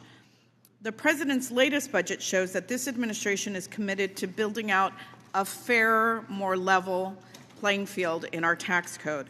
We need to recalibrate our nation's tax system to drive benefits towards working families who need them most, instead of the wealthy who benefited for the most part under the TCJA. I want to hone in on a small but very powerful way that Treasury recently helped families navigate our tax system. This tax filing season, the IRS launched a key cost-saving tool with Inflation Reduction Act funding. For the first time, certain eligible taxpayers could choose to file their returns online directly with the IRS for free. More than 33,000 Californians opted into that pilot program, and it's pretty clear that Americans are hungry for an efficient, free, and direct filing option with the IRS. Because for a lot of Americans and a lot of my constituents, filing their taxes is confusing, it's frustrating, and it's time-consuming and oftentimes very expensive. Not everybody has the time or the disposable income to work with a paid tax preparer. And I think that all of our constituents can benefit greatly from a free and easy-to-use tool that helps them file accurate returns, but more importantly, make sure that they aren't leaving tax credits on the table. Secretary Yellen, I understand that the initial direct file pilot was limited in scope, and I can understand how when you've got a pilot project, keeping it small and nimble would allow the IRS to carefully track uptake as well as the participant feedback. What has Treasury been hearing from taxpayers who actually took the opportunity to file their taxes online for free and directly with the IRS? So what I can tell you today, we haven't completely analyzed the information, is that the pilot was very successful. There was increasing interest from taxpayers during the 5-week interval it was available, and taxpayers shared that they found direct file easy to use, completed the process in about an hour, and on average, taxpayers have been spending an average of 13 hours and $270 preparing their taxes each year. So the preliminary evidence suggests that this has been a very successful experiment. It warms my heart to hear that. Can you talk to how the direct file can help families understand their eligibility for and their ability to claim certain tax credits like the child tax credit or the earned income tax credit? So I believe I've not been through the entire, I've seen a demonstration, but the program, I believe, walks people through those areas to make sure that they're alerted to it and understand their eligibility. Yeah, I know that oftentimes people aren't even aware of certain tax advantages that they can claim, and the direct file helps them to understand those. I want to give you, in the last minute that I have of my time, an opportunity to respond to the somebody talked about inflation and costs going up, and unfortunately inflation is a real thing. But how does our inflation rate compare with that of most modernized countries around the world? And can you talk to the fact that if we allow certain provisions of the TCJA to expire, but keep in place other provisions, how that's going to benefit working families? Well, with respect to inflation, inflation has come down considerably, and the measure that the Federal Reserve focuses on most over the last 12 months ran at 2.7%. But what's important to households, of course, they see that the prices of many goods they bought pre-pandemic are higher, not all, but some, is that their wages have gone up by more than that. So their purchasing power, their inflation-adjusted incomes are higher, not lower. And, for example, even this morning, we saw new data come out on the Employment Cost Index that measures compensation, and it was up in nominal terms. And in inflation-adjusted terms, it showed that over the last year, compensation on average has increased just under a percentage point for most families. So people generally are better off in spite of the price increases, but we know we have more work to do, and President Biden is very focused on areas where he can lower costs, whether it's healthcare premiums, household energy expenses that will come down as because of the Inflation Reduction Act, drug prices, and the like. And so this remains a concern to many households, and it's something that's a high priority, getting costs down further. I thank you for your time. I yield back. Mr. Hearn. Thank you, Mr. Chairman. Madam Secretary, thank you for being here today. Mr. Chairman, I'd like to enter for the record an article from Tax Notes titled Gain and Little Pain from New Bermuda Corporate Tax. Without objection. Thank you. Madam Secretary, as you might be aware, Bermuda is introducing its new corporate income tax that will take effect in 2025. Bermuda entities will be able to mark up their intangible assets to their estimated market value, and under the new law, they can amortize those assets over 10 years for tax purposes. Madam Secretary, this creation of a new deferred tax asset also results in a deferred tax expense. As you know, under general guidelines provided by the OECD for Pillar 2 that you negotiated, deferred tax expense or these amortized deductions will not trigger minimum tax liability that could be imposed by other globe participating countries. Bermuda has no intention of giving up its ability to attract business through the tax code. Other countries are adopting similar measures to maintain their status as an attractive jurisdiction at the expense of United States multinationals. We know about Singapore, we know about Ireland, the things they're doing to maintain their ability to use their tax code to lure companies there. Madam Secretary, are you concerned about the fact that Pillar 2 is creating a new tax subsidy race where countries enact Pillar 2 taxes but offset the higher tax costs with tax subsidies in the form of qualified refundable tax credits and other incentives like what Bermuda is doing? Well, the idea of Pillar 2 is to level the playing field, and countries that refuse to raise their corporate tax rate up to the minimum, countries that participate and enact the minimum can, in effect, tax companies in tax havens that haven't done it. You've cited an example. I'm not aware that this is something that's broad-based, but if it is, it would certainly concern me, and it's something that I'd be prepared to look into. Well, Madam Secretary, we've all seen what Ireland has said about putting a cap on recurring revenues. We've seen what Singapore has said in refundable tax credits. We've seen what China does in direct tax payments or direct access or cash payments to their companies to be able to offset the taxable income, so that they, in effect, from the look at it, that the minimum tax level would be hit, but companies in those countries are getting subsidies through direct credits that offset that, take it backwards, where ours aren't direct. Ours are not refundable. We have to actually earn income to be able to utilize those. Question 2, is this administration concerned that Pillar 2 incentivizes subsidy warfare that puts our adversaries like China at a competitive advantage? It would concern me if it's incented that, but I'm not aware that that is broad-based at this point.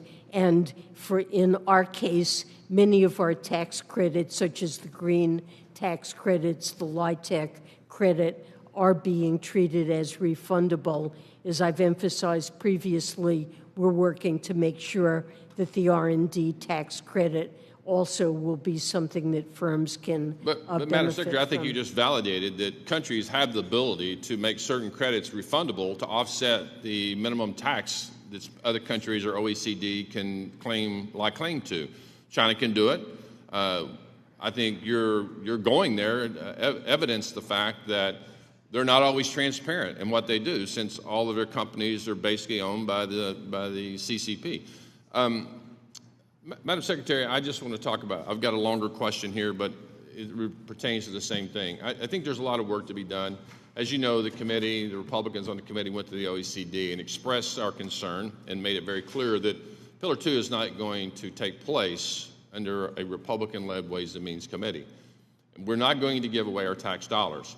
In fact, it's said time and time again about how many tax dollars, the U.S. taxpayer dollars, would go around the world, upwards of $200 billion. I know you said that was JCT's outward look, but I think it's important for everyone to know, and you know this to be certain. Corporations don't pay taxes. The people that work for the corporations, the consumers of the products of those corporations, and the owners of those corporations pay the taxes to increase pricing for whatever the commodities are. In fact, Forbes, Brookings, Tax Foundation, Cato, and many, many others have said that consumers pay 31% of the new taxes, workers pay 38% of the taxes. All of those people, for the most part, make less than $400,000 a year. So they're going, about 70% of the tax increase will be paid by people making less than $400,000 a year. Some portion of that. So I think it's disingenuous, as my colleague from Pennsylvania said, to say that no one is going to pay a single cent, as outlined in the White House's conversation about policy going forward. It's just disingenuous. It's not factual, and it's not honest with the American people. One other thing that you said is that the labor participation rate was better today than it was pre-COVID. I know you selectively picked an area. For adults. It was 63.3% on March 2020. Today it's 62.7%.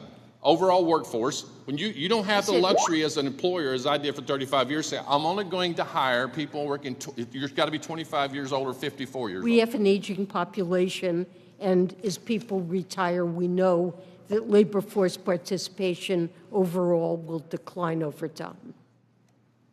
Mr. Chair, you're back. Thank you.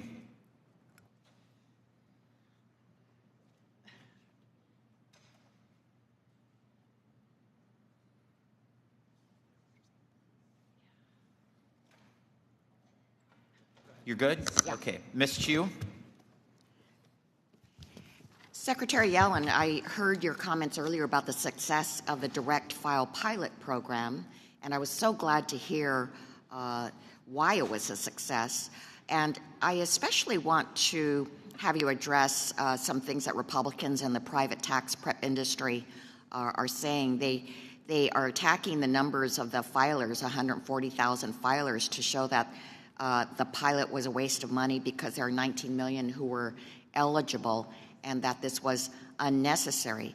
And yet, what I see is that there were a lot of obstacles to the program that the IRS was able to overcome. And actually, I would have called it a resounding success. So can you tell us why it was considered a resounding success, considering the obstacles that there were, and what considerations will go into the decision to extend the pilot? Well, let me say that this was an experiment, and it was deliberately introduced in a phased way, starting at small scale. It was only available to most filers for 5 weeks in a subset of states that decided to participate. So for that amount of time, 140,000 people using it and expressing positive reactions to the experience, I would certainly call a success. It additionally, because it's an experiment, only relatively simple tax situations could use it. If an individual went on and it turned out they had the kind of income that wasn't incorporated into the first iteration of this program, they were directed to do something else. But this saved a lot of taxpayers, even in this first stage, a lot of money that they normally spend and a lot of time.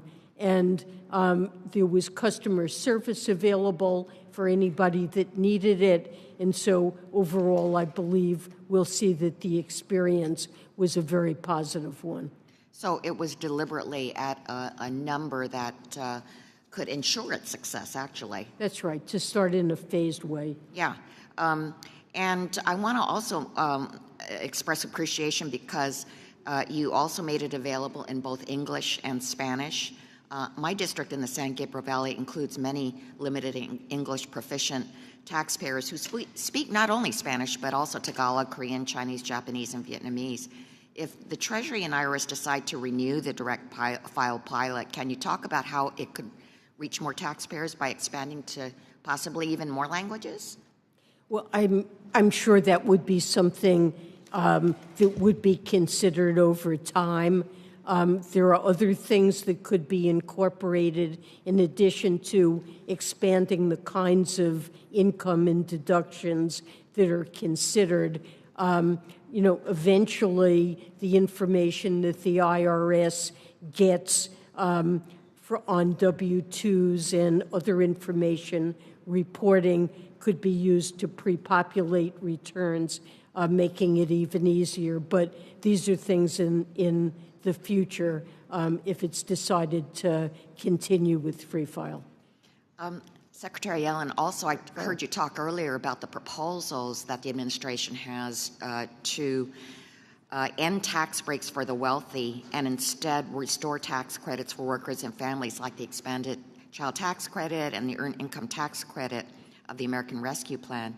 We know about the powerful effects of these tax credits on reducing poverty, but can you talk about how these programs will impact the American economy and improve things for everybody? Well, I mean, a very good example would be the child tax credit, which in 2021 lifted 5.3 million people, including 2.9 million children, out of poverty. We saw a 46% decline in child poverty in 2021. And this is not only beneficial to the children and their parents in the short term, but we know from many studies that when poverty is reduced for children, it redounds to their benefit over the remainder of their lives. Thank you. I yield back. Thank you. There are several votes on the floor. The committee stands in recess until immediately after the conclusion of this vote series.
The hearing will come to order. Mr. Carey is recognized. Thank you, Mr. Chairman. Secretary Yellen, as you know, low-carbon hydrogen can reduce carbon emissions and create much-needed American jobs. Ohio is well-positioned to lead on hydrogen, given the state's proximity to the end markets, as well as its access to low-cost, abundant, and diverse energy feedstocks. I believe Ohio can be a leader in hydrogen production from natural gas with carbon capture and sequestration, sometimes known as blue hydrogen. Our state has abundant storage capacity, carbon capture emissions, and unparalleled access to low-cost natural gas.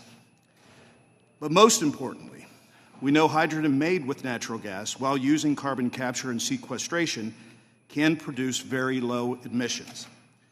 Unfortunately, the administration's recently proposed regulations for hydrogen production tax credit 45V could halt several of the proposed Ohio projects.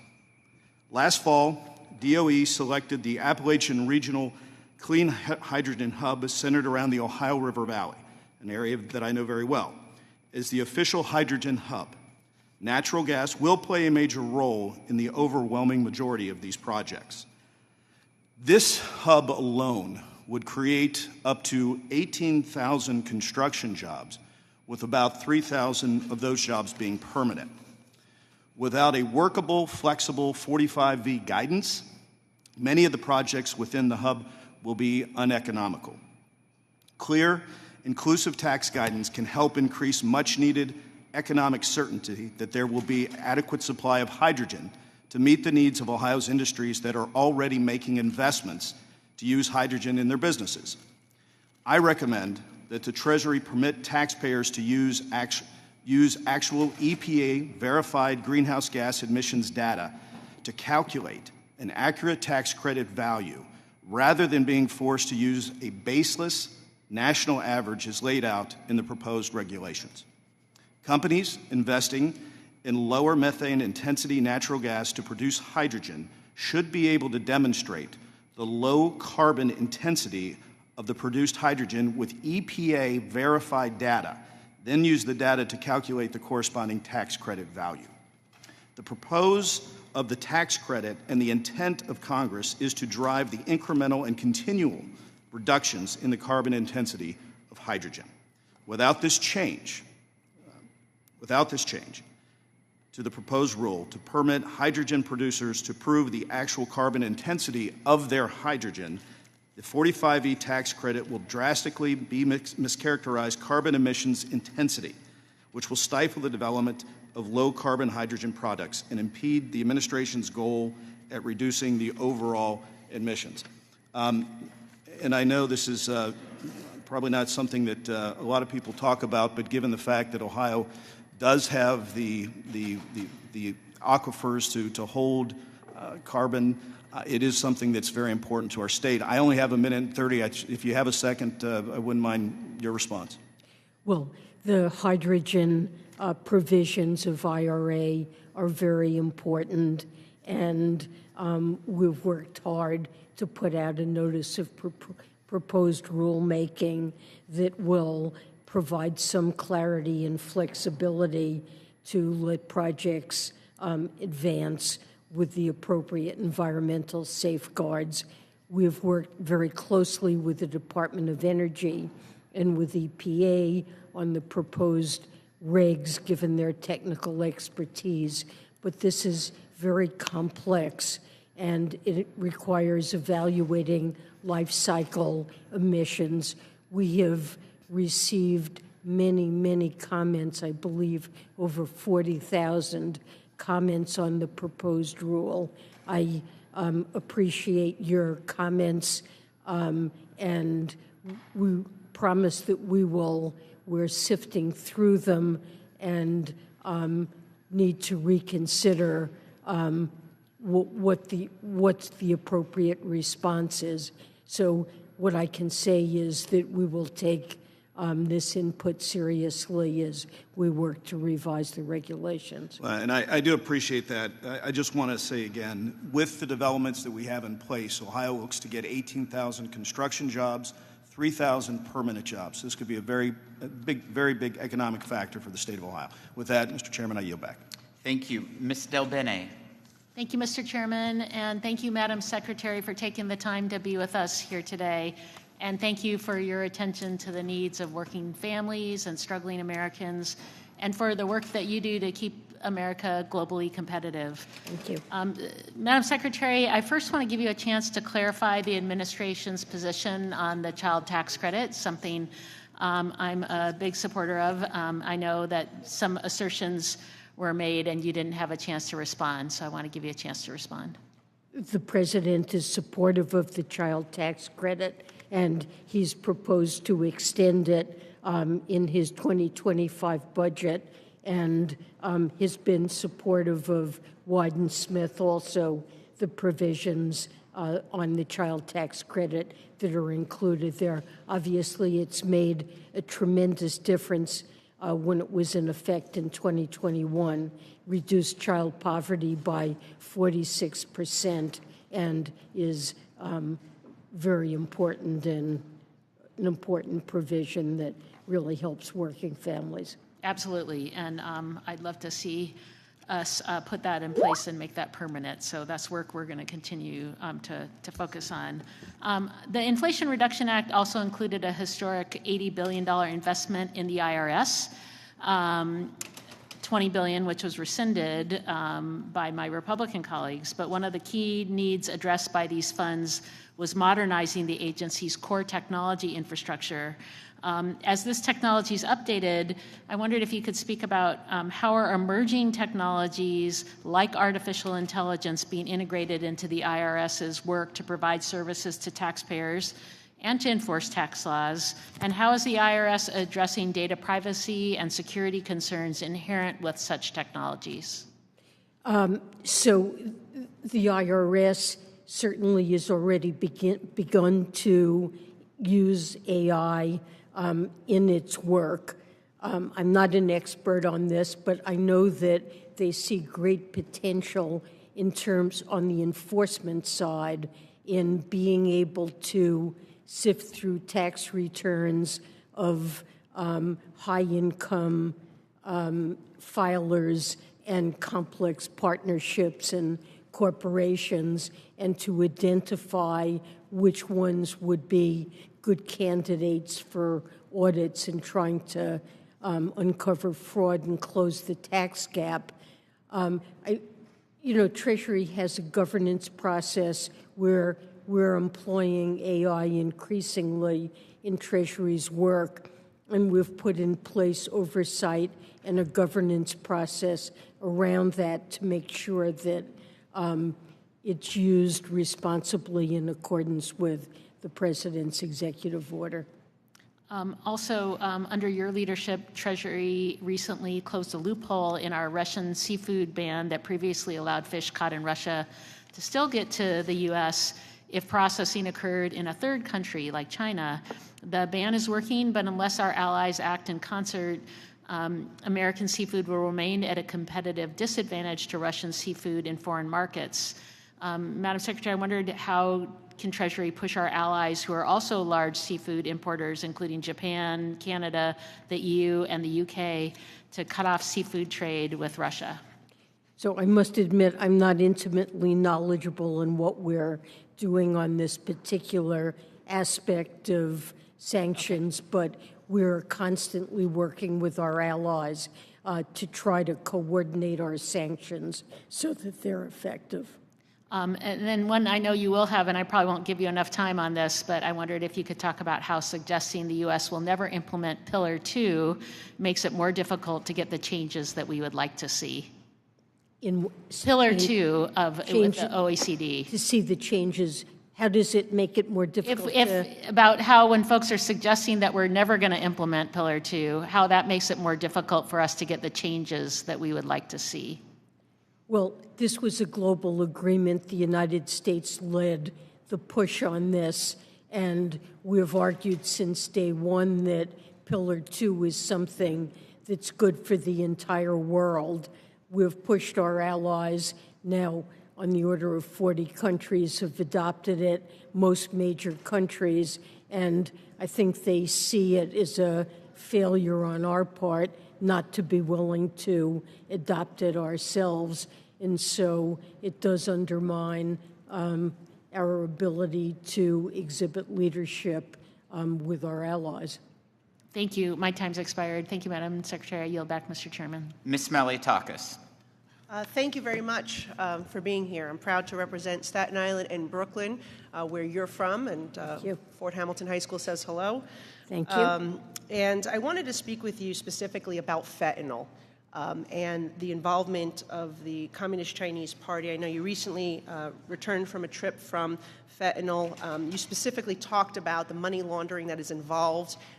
We know that Communist China is subsidizing the production of these fentanyl analogs that are now illegal in the United States and in China, but yet they are exporting it, killing, as you know, 100,000 Americans annually.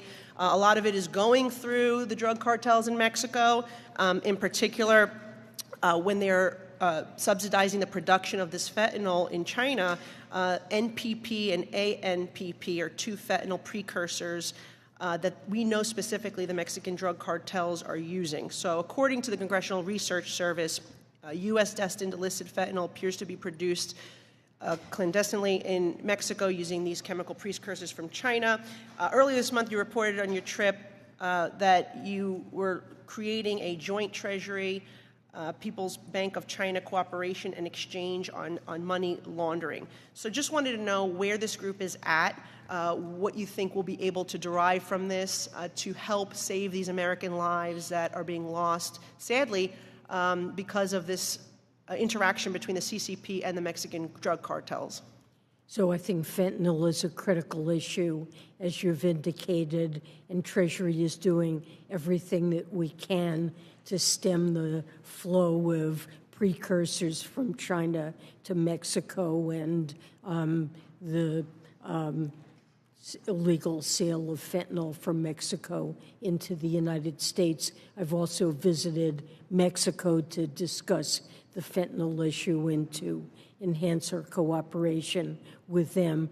In the case of China, President Biden and President Xi, when they met, I guess it was in November, in Woodside, agreed to jointly tackle fentanyl, which was a very good development. Meetings have been taking place. As you noted, in my recent trip, I guess it was 2 weeks ago to China, we agreed to establish a special work, sort of dialogue or work plan around illicit finance. We've had one meeting so far that's been devoted to that topic, and fentanyl certainly is one of the key issues, although we're looking more broadly at illicit finance beyond fentanyl. But China's agreed to cooperate with us to try to stem the sale of these precursors into Mexico and other places. And this is an area of cooperation. So it's your understanding that these money laundering organizations in the PRC are acting outside of the CCP's control?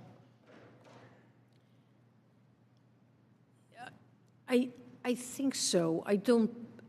It's not my understanding that the CCP is positively directing this activity, but that it is taking place among Chinese firms. And we need their cooperation to clamp down on those firms.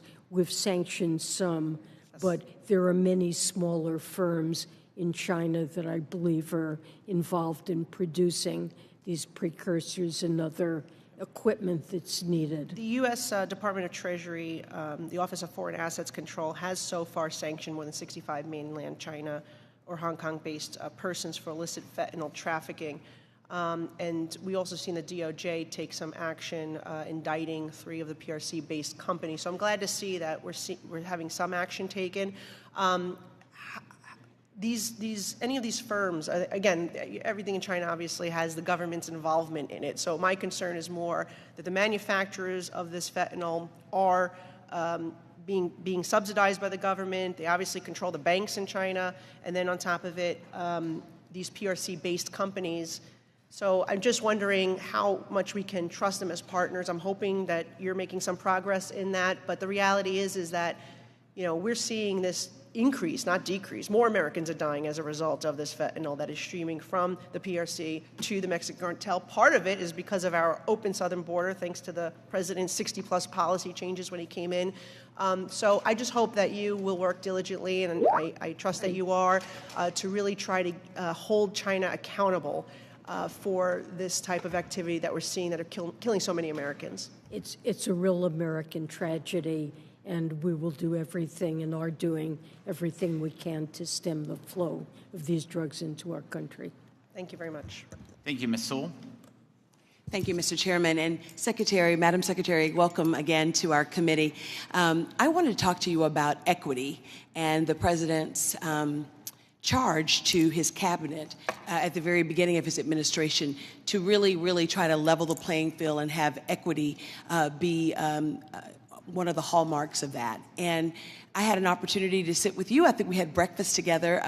During the last Congress, Congressman Richie Neal put together a racial equity initiative within Ways and Means, and had a chance to talk to you about some of the things that you were thinking about doing in terms of equity.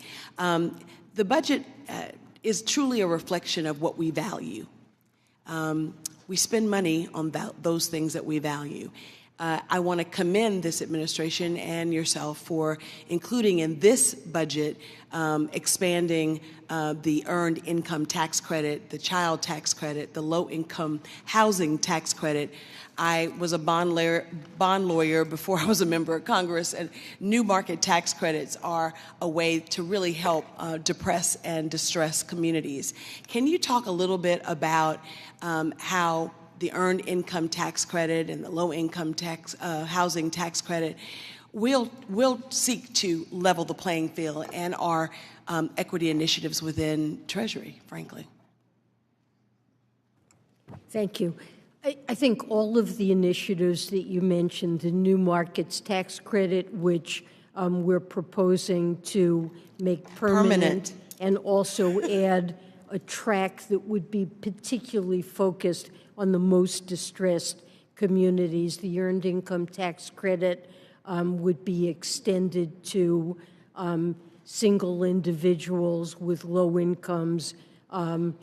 It was done in the ARP, yes, and this would make that permanent. Of course, the child tax credit has been critically, when it was expanded in 2021, critically important in reducing child poverty, reduced it by 46%.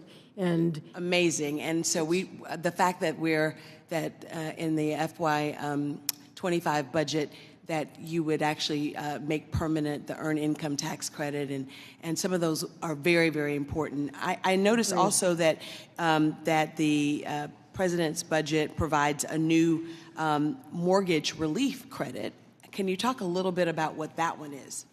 Well, home ownership for people who don't already own homes, first-time buyers, is almost prohibitively expensive. First of all, mortgage rates have been so low for so long that it's created a kind of lock-in across much of the country where people don't want to sell their homes to buy new ones because they'll lose the benefit of the low mortgage rates they've locked in. And then with house prices having gone up, and now with much higher interest in mortgage rates, it's almost impossible for first-time buyers. So the President has proposed a pair of tax credits. One would go $10,000, I believe, to purchases of new homes, and the other would go to individuals who are willing to sell their homes to try to get rid of some of that lock-in, but we know that affordable housing, and especially starter homes, is an area where we really need to do a lot to increase availability. Increase availability and also access, as well as making sure that we're leveling the playing field so that all Americans have an opportunity to live the American dream. Yes. Going back to the new market tax credits, I represent my home district, Alabama 7th District, and we've utilized new market tax credits to help underserved urban, but also rural parts of my district to actually we're beneficiaries of this. As you know, new market tax credits really let cities and counties and nonprofits to give an opportunity to really help a distressed area. Can you talk a little bit about why that permanency with new market tax credits is so critical? I think because this is intended to generate private investment and is very successful in doing it, knowing that the program will be there over time, I think generates much more interest in the part of the private and more certainty. sector. Yeah, right. Absolutely. Thank you so much. I yield back the balance of my time. Ms. Miller. Thank you, Chairman Smith and Ranking Member Neal. And welcome here today, Secretary Yellen. I'm going to be on a little different track than my friend from Alabama. I'm deeply concerned about many of the action that the Treasury Department and President Biden's administration are taking. Unfortunately, every American is feeling the constant pinch of inflation, higher interest rates, and lower purchasing power. Despite this, the Treasury and the IRS appear to be only trying to make our constituents' lives worse instead of better. For example, the IRS has continued to illegally delay the implementation of the Democrat draconian 1099-K threshold.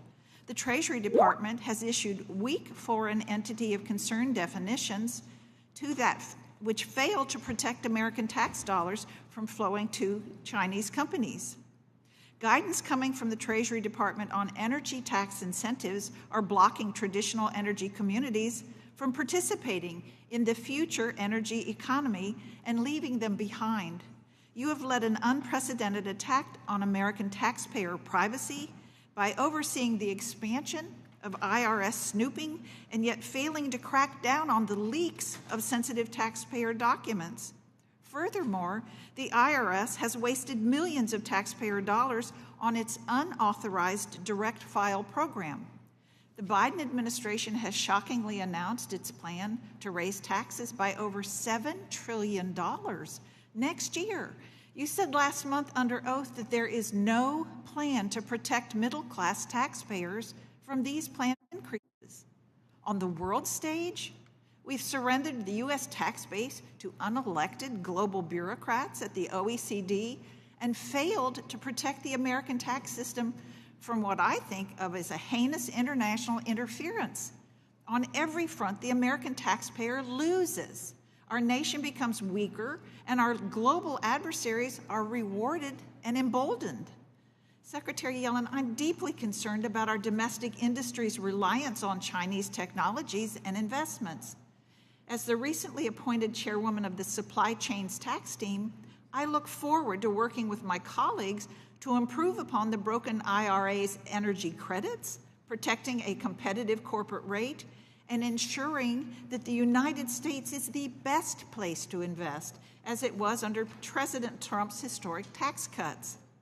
I've introduced two bills, the Protecting American Advanced Manufacturing Act and the End Chinese Dominance of Electric Vehicles Act, to improve on the foreign entity of concern definitions for the 45X and the 30D tax credits, respectively.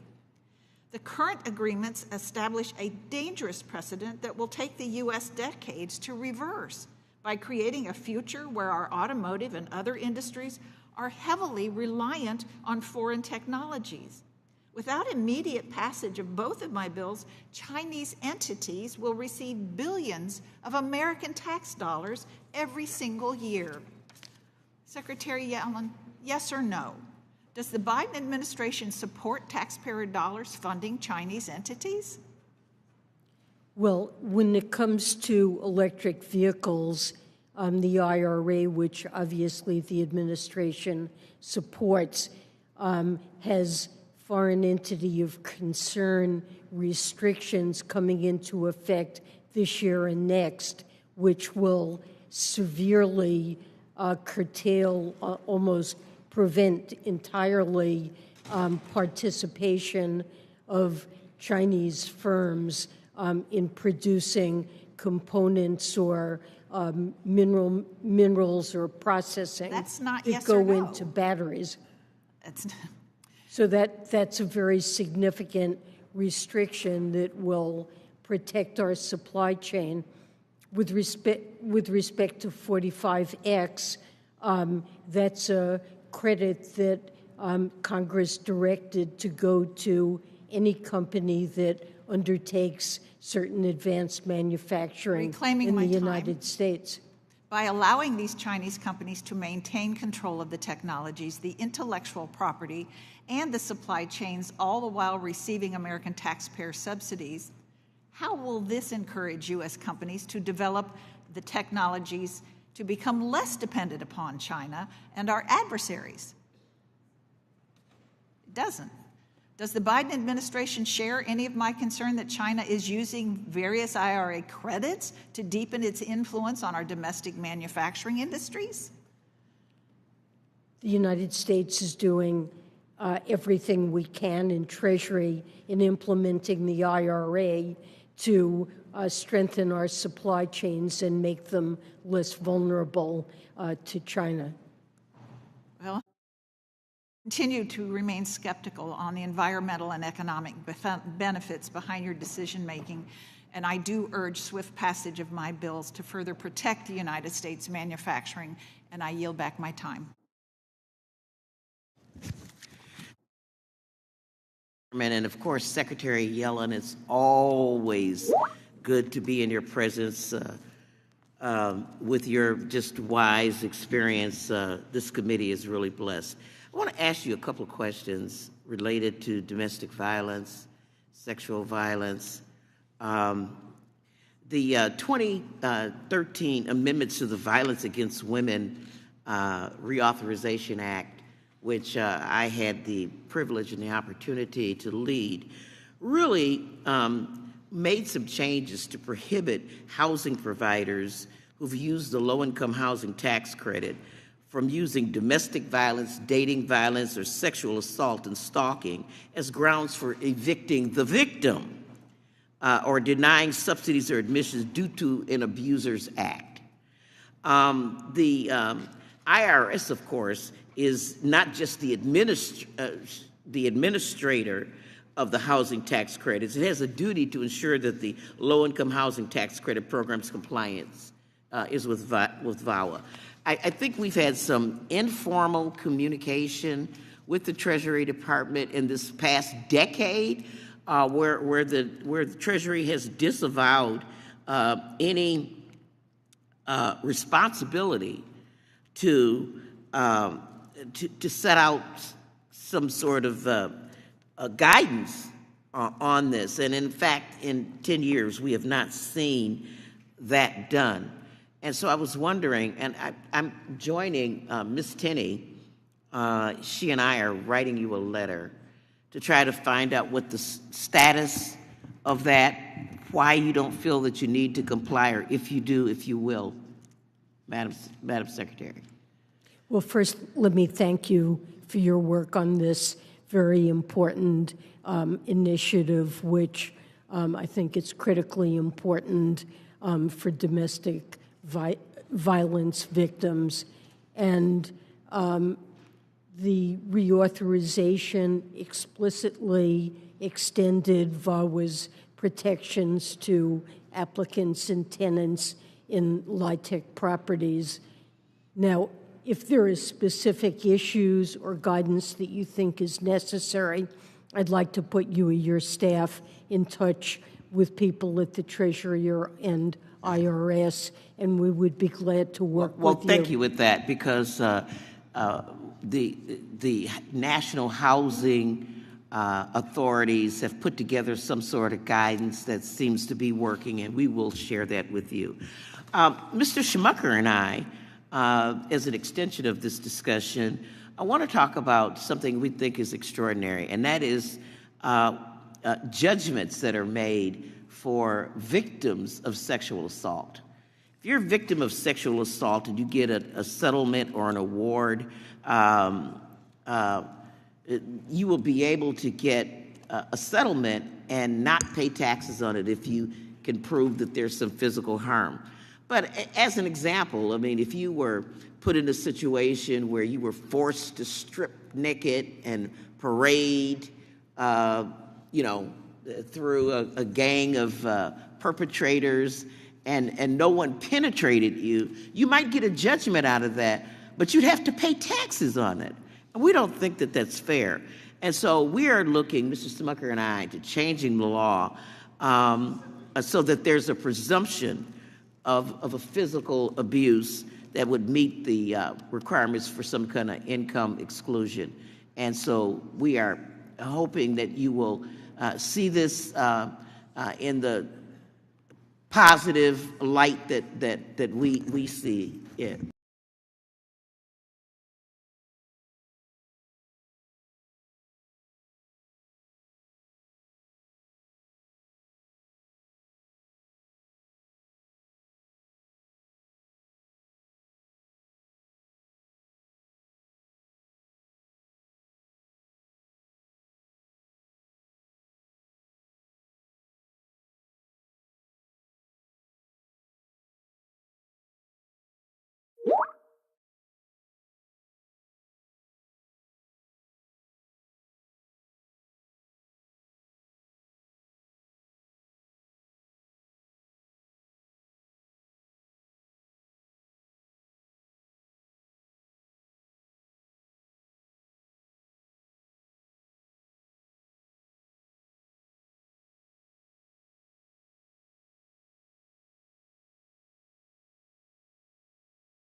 positive light that we see it.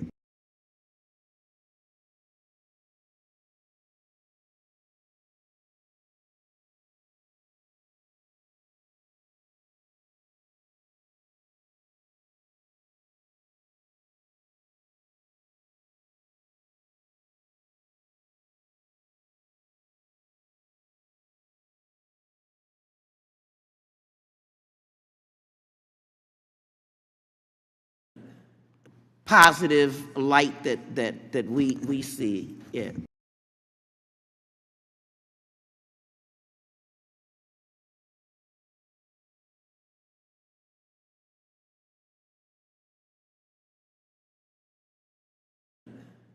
Positive light that we see it.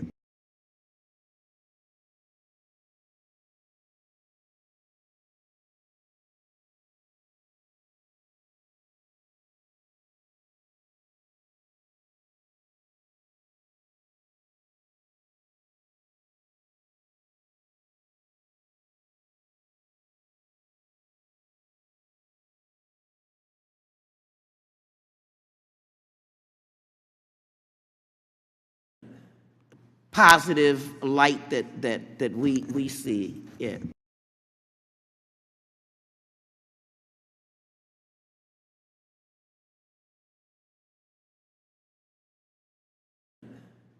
Positive light positive light that we see it.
Positive light that we see it.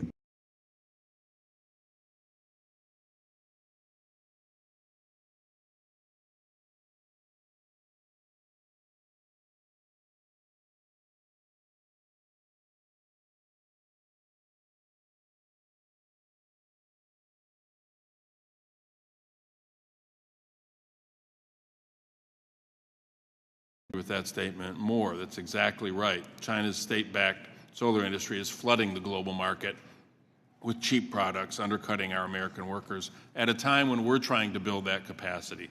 So to meet this challenge, of course, we need policy that drives demand for U.S. manufactured solar products across the solar supply chain. And we can do this with strong domestic content rules. And so my question to you comes out of a concern that domestic content guidance may leave out some critical pieces of the solar supply chain.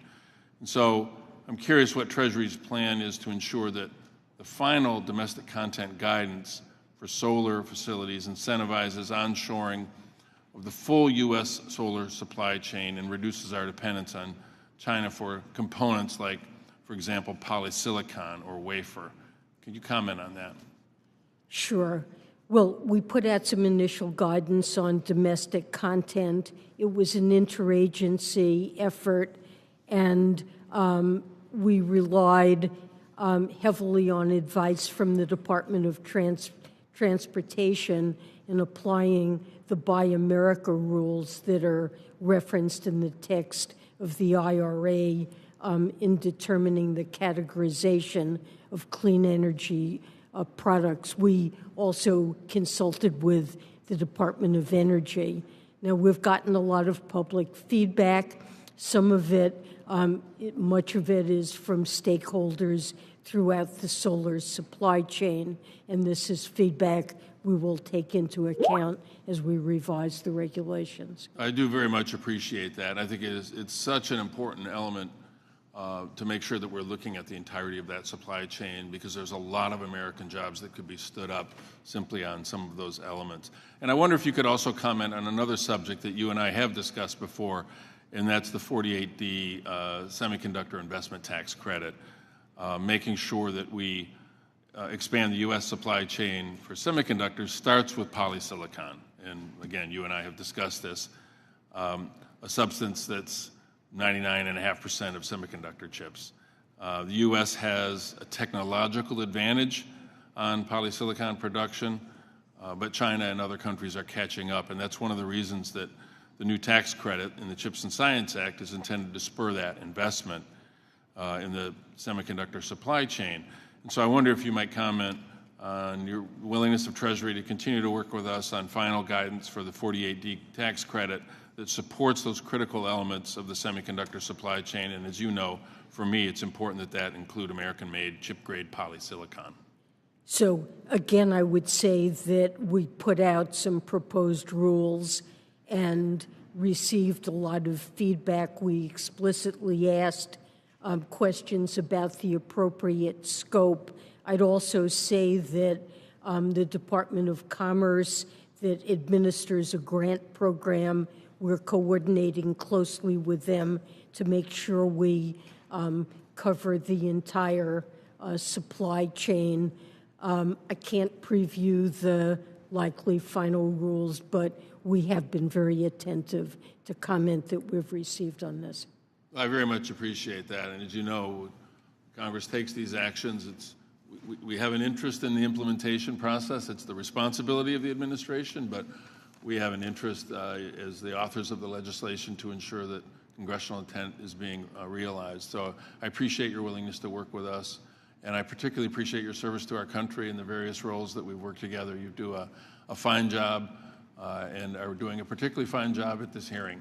Thank you so much, Congressman Kildee. I appreciate that. Mr. Stubbe.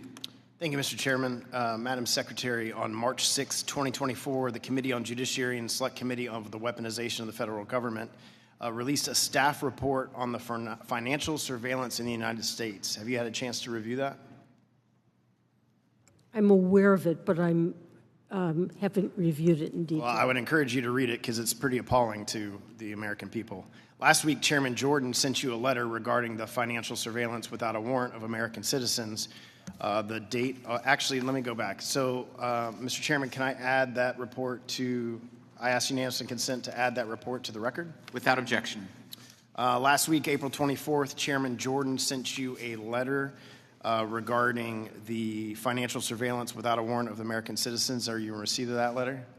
We are in receipt. Have you read it? I've looked at it. You've looked at it? Does that mean you've read it, or is Yes. that okay? Do you intend to provide the committee with the SARs as requested in that letter?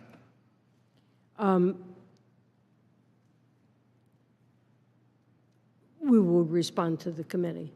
Are you going to provide the SARs as requested in the letter?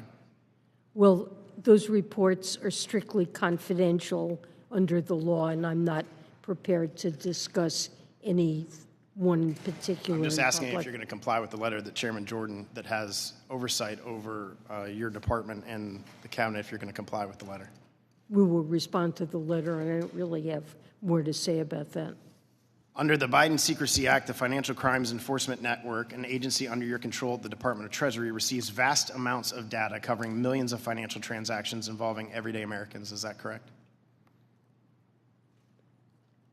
Through FinCEN receives reports. And is it correct that FinCEN received 20.6 million currency transaction reports in 2022? I'm not sure. It could be. Could be roughly, more or less. I don't know the number. But you would agree that it's millions of reports. Probably, yes. It's also true that FinCEN received 4.3 million suspicious activity reports in 2022, which was nearly double the amount received by the agency in 2029. I don't know. You don't know at all, even though I it's an don't know agency if they received double the previous year. I really don't know. So would you, but SARS typically gets millions of reports? You would agree with that Yeah, I statement? don't know if it doubled, though. Okay, well, I'm sure your staff can provide you with that information. I'm sure they can. Agency under your, so you don't know, is what you're telling me. I could look into it, but I don't happen to know. Okay, doesn't the data in these reports include important and sensitive private financial data? Well, these are private data only available to law enforcement. But it includes data of American citizens, their private financial data, correct? Well, on transactions that are regarded as suspicious And their data, and potentially illegal. The sensitive personal financial data included in this report is held in a database, correct? Yes. Neither FinCEN nor any federal law enforcement agencies needs to get a warrant to access this private financial data. Is that correct? I don't think you need to get a warrant, but it's only shared subject to strict confidentiality. But you don't need to get a warrant. Not to the best of my knowledge. Are you aware that in 2021, FinCEN emailed financial institutions suggesting search terms including, and I quote, America First, quote, Trump, and MAGA to use in identifying transactions that may indicate, and I quote, involvement in riots or potential violence? This is activity that took place under the previous administration, not under the Biden administration, in close proximity. No, this is 2021. Right? This is 2021. This is before the President Biden's inauguration. No, it's after. And after January 6th. And there was concern about potential disruption of his inaugural. And FinCEN worked as it's instructed to do with financial institutions to try to uncover who was involved in January 6th. So are you aware of the FinCEN emailing the financial institutions with those search terms? I am now aware that there were communications that took place. In some cases, I believe financial institutions suggested to this group search terms they had used that had been helpful in identifying potential perpetrators of January 6th. FinCEN also worked with the FBI in early 2021 to determine certain transaction thresholds for SARS. These include certain weapons-related transactions. Do you know how many SARs were filed as a result of the FBI and FinCEN's coordination at that time? No. The only reason that I believe that weapons were involved, it's never a search term used on its own that results in anything. It's a way of trying to narrow the scope of search for individuals who, based on other information available to the financial institution, may have been guilty of illegal behavior. Without a warrant. Mr. Chairman, I ask that the letter from Chairman Jordan to Secretary Yellen dated April 24th is added to the record. Without objection. Ms. Fishbach. Thank you, Mr. Chair. And thank you, Secretary, for being here today. The Tax Cuts and Jobs Act, passed by President Trump, provided tax relief to millions of middle-class Americans and their families.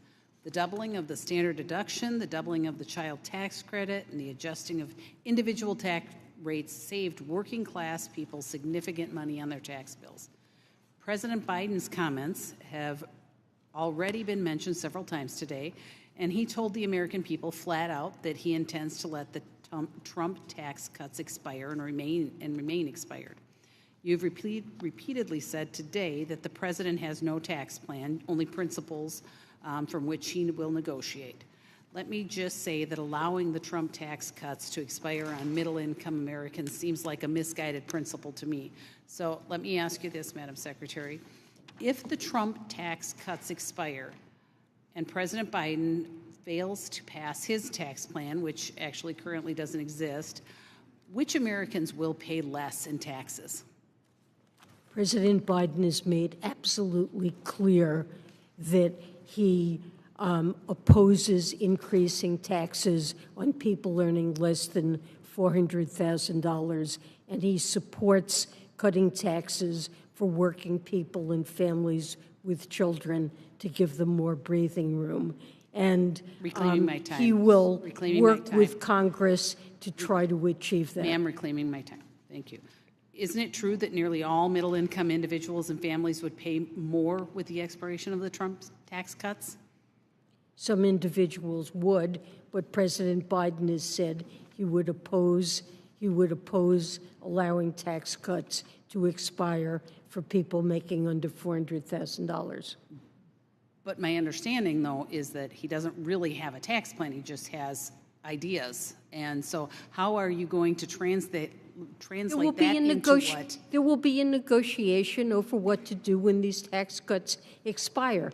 And the president, as he does in many other situations, will negotiate with Congress. But I think that if you let these expire, you are going to see increases. You are going to see increases. And without an alternative, I mean, right now, what you're saying is there's just an idea out there. There are principles. Right now, there are principles. Okay, principles. Same thing. There's no real plan. And you're going to let he's going to let these tax cuts that people are recognizing that they are seeing right now expire with just principles. There will be a negotiation, and in that negotiation, he will oppose any tax increases on families earning under $400,000 at the same time that he will oppose keeping in place benefits that went to the wealthy. And maybe you addressed this earlier, but is he going to tell us what these principles are? Is he going to give us some concrete? He's told you what the principles are. Okay. I'm telling you what the principles are. Then there's just not, I mean, we're supposed to rely on these ideas, principles, whatever you want to call them, when we have solid tax cuts right here, and they shouldn't be allowed to expire because just a single parent making $52,000 a year with 2 kids would pay an average of $1,474 more in taxes if these expire. A married couple with 2 kids making $85,000 a year would pay on average of $1,661 more in taxes if these expire. A retired married couple making $48,000 a year would pay an average of $340 more in taxes if these expire.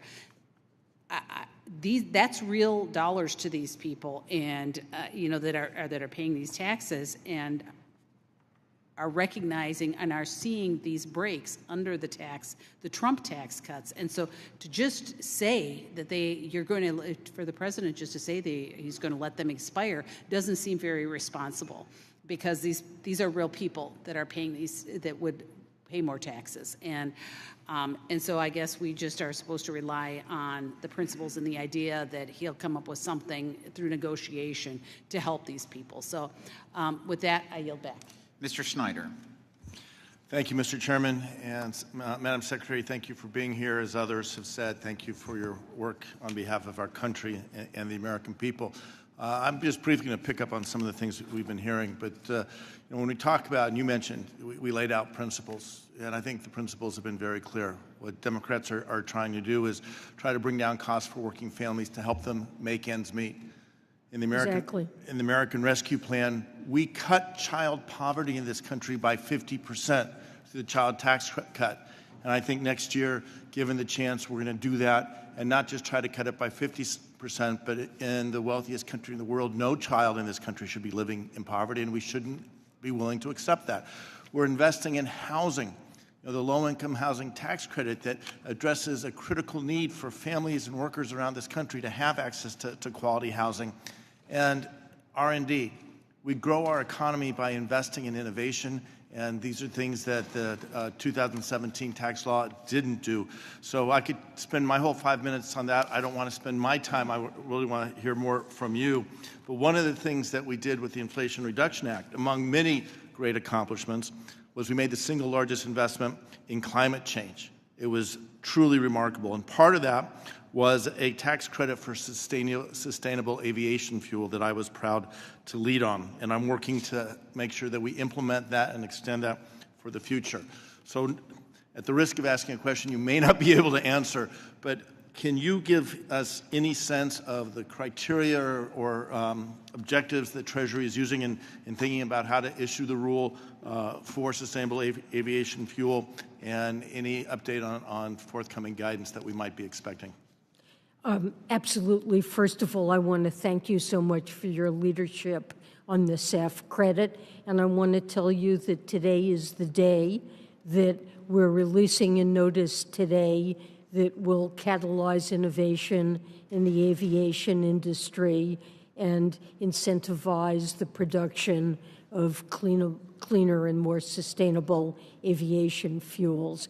And I think it will make the United States a leader in decarbonizing aviation. So we're announcing the release today of a notice that will provide clarity around eligibility for the SAF credit. And at the same time, we'll also be releasing an updated model of the GREET model, which is applicable, will enable firms to determine exactly the credit that they're eligible for under the SAF. I think it will provide the clarity that people have been looking for, and this should occur this afternoon sometime. Great. Well, thank you. I'm so excited to hear that not only is it forthcoming, but it's coming today. I know that's critically important. Aviation accounts for more than 2% of greenhouse gas emissions. Through sustainable aviation fuel, we have the possibility of doing more than a 50% reduction and maybe getting it down further from that. So I can't emphasize how important this is. I also know that you have a heart out, so I'm going to yield back the balance of my time so that more of my colleagues will have a chance to ask questions, but I thank you for your time. Mr. Moore. Thank you, Chairman. Secretary Yellen, thank you for being here. I remember our visit last time. I appreciate these days. I know they're long days for you with a lot of questions coming from multiple directions, but this is an important, one of the more important hearings that we'll do all year. So this is going to sound like a gotcha question to start off with. It is not. I want to expound on it and have a really thoughtful discussion on the corporate tax rate, because it's based on our conversation last time and a continuation of that. But would you agree, can we at least say that we agree that tax policy does have an impact on our economy? It can, yes. Tax policy does have an impact. So this is the part that's frustrating me as I hear from my Democratic colleagues today about, we've got such a great economy today, and we've had such a great strong recovery and all this kind of the bare bones of our economy are still in place from the 2017 Tax Cut and Jobs Act. We saw strong economic growth. We saw real wage growth come from the 2017 Tax Cut and Jobs Act, and I can speak so favorably about it. I wasn't even in Congress then, so I'm not even boasting about this. As I watched COVID hit and threw everything off into the world, and then when Democratic control took over in 2021, there was massive spending, but the same tax code, the same tax rate still existed. Some things were starting to trail off. I hope to be able to reestablish the R&D tax credits as well as everybody on this committee, basically. But we have seen a strong economic recovery. Unemployment is low, And I can absolutely point that to the fact that we have had a consistent, simpler tax code that strengthened middle class and lower income Americans since 2017. The part that concerns me is a book that I recently read. It's called Never Split the Difference. Tax rate was 35%. 2017, we lowered it to 21, and now President Biden just wants to do 28. It almost feels like lazy to me that we're just going to say, well, okay, because you admitted last time you were here when we were having our conversation, I do believe it was too high, and now I believe it's too low. So we're just going to split the difference. But the part that I want to hit on here is, according to the Tax Foundation, the top combined marginal rate on corporate income under current law is actually 25.6%, and the president's proposal would increase that to 32.2%, a corporate tax rate that would be the second highest in the OECD, behind Colombia. The Joint Committee on Tax has shown that most of the cost of a 28% corporate tax rate would be borne by Americans making less than $500,000. What specific analysis can you point to demonstrating that raising the corporate tax rate won't impose burdens on low and middle income Americans? Well, I think all of the analysis I'm familiar with shows that TCJA, including the corporate tax cut, was a regressive tax cut that disproportionately benefited the wealthy and large corporations. And the corporate tax cut enriched corporate shareholders at the expense of the alternative, which would have been benefits to middle-class families. So if I could jump in. It promised an investment boom, and that certainly never materialized. You said that the economy did well, but I don't believe it did well because of that piece of legislation. Okay, thank you, and I'll reclaim my time. I don't believe you can argue, and if you want to come to the Utah's first district, you can hear from companies in that district where their real wage income grew for their frontline employees. This wasn't just for all of the shareholders like it's oftentimes communicated. We will see that as we just try to split the difference on this tax policy, that cost will go directly to the consumer. Take a retail company or a Home Depot or a Lowe's. If we put that extra tax burden on them, there's only one place to put it. They still have to pay their employees. They're going to have to raise income. They're going to have to raise prices on consumers. And I don't know of any analysis that would refute that. Well, there's an interesting recent paper that shows that there were some benefits that went to wage earners from the corporate tax cut, but it was almost exclusively to the highest income earners within corporations, that virtually none of it went to the massive workers at these firms. And that hasn't been my experience talking to actual companies in my actual district. I know it's considered a strong talking point from my colleagues on the left, but that hasn't been the experience. Companies had extra income that they could reinvest in their companies. They would keep it onshore. And this is the part that I just dig into that frustrates me so bad. And I'm already over time, and I appreciate the conversation, and I believe next time we'll continue to talk about the corporate tax rate. Ms. Steele. Thank you, Mr. Chairman. I want to highlight the provision from TCJA that has been bipartisan support for derived intangible income deduction, or FDII, incentives companies to keep intellectual properties here in the United States. This allows companies to invent and make new creative works here, including my home state of California. We are also competing with countries provide massive tax incentives to attract innovative companies. And FDII ensure that United States remain the best place to develop global solutions and technologies for the future. And we must protect this provision created in TCJA. This is the reason why I am introducing Growing and Preserving Innovation in America Act. This bipartisan legislation will permanently preserve the current FDII deduction rate. Secretary Yellen, that you've been here for such a long time, and I really appreciate it. And I just want to do the follow-up question that Congressman Winthrop asked you about China and the OECD. that under TCJA, that U.S. corporate tax lowered to 21%, and China is 25%, but there are actually certain companies up to 15%. So they're kind of like a corporate tax rate is low. If the United States raises corporate tax rate to 28%, and we adopt the new global minimum tax rate, the U.S. will forfeit tens of billions of dollars that we've been talking about. That Pillar 1, we're going to lose about $120 billion, and Pillar 2, about $40 billion. And, actually, we did the Cordell trip to France and Germany. French government didn't even want to meet us because they are gaining about $4 to $5 billion from these the Pillar 1 and Pillar 2. So this will hurt the U.S. economy, I believe. And the plan being discussed fails to hold China accountable, since I'm on Select Committee on China. So we've been really watching it, that what's going on with China.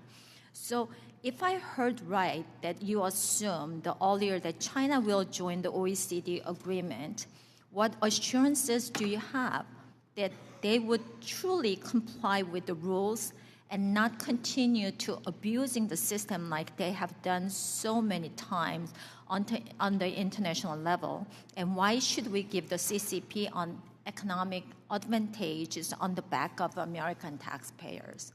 Okay, well, you covered a lot of different things, but let me respond on China and Pillar 2. This is an agreement that contains an enforcement mechanism. That's one of the reasons it's so powerful.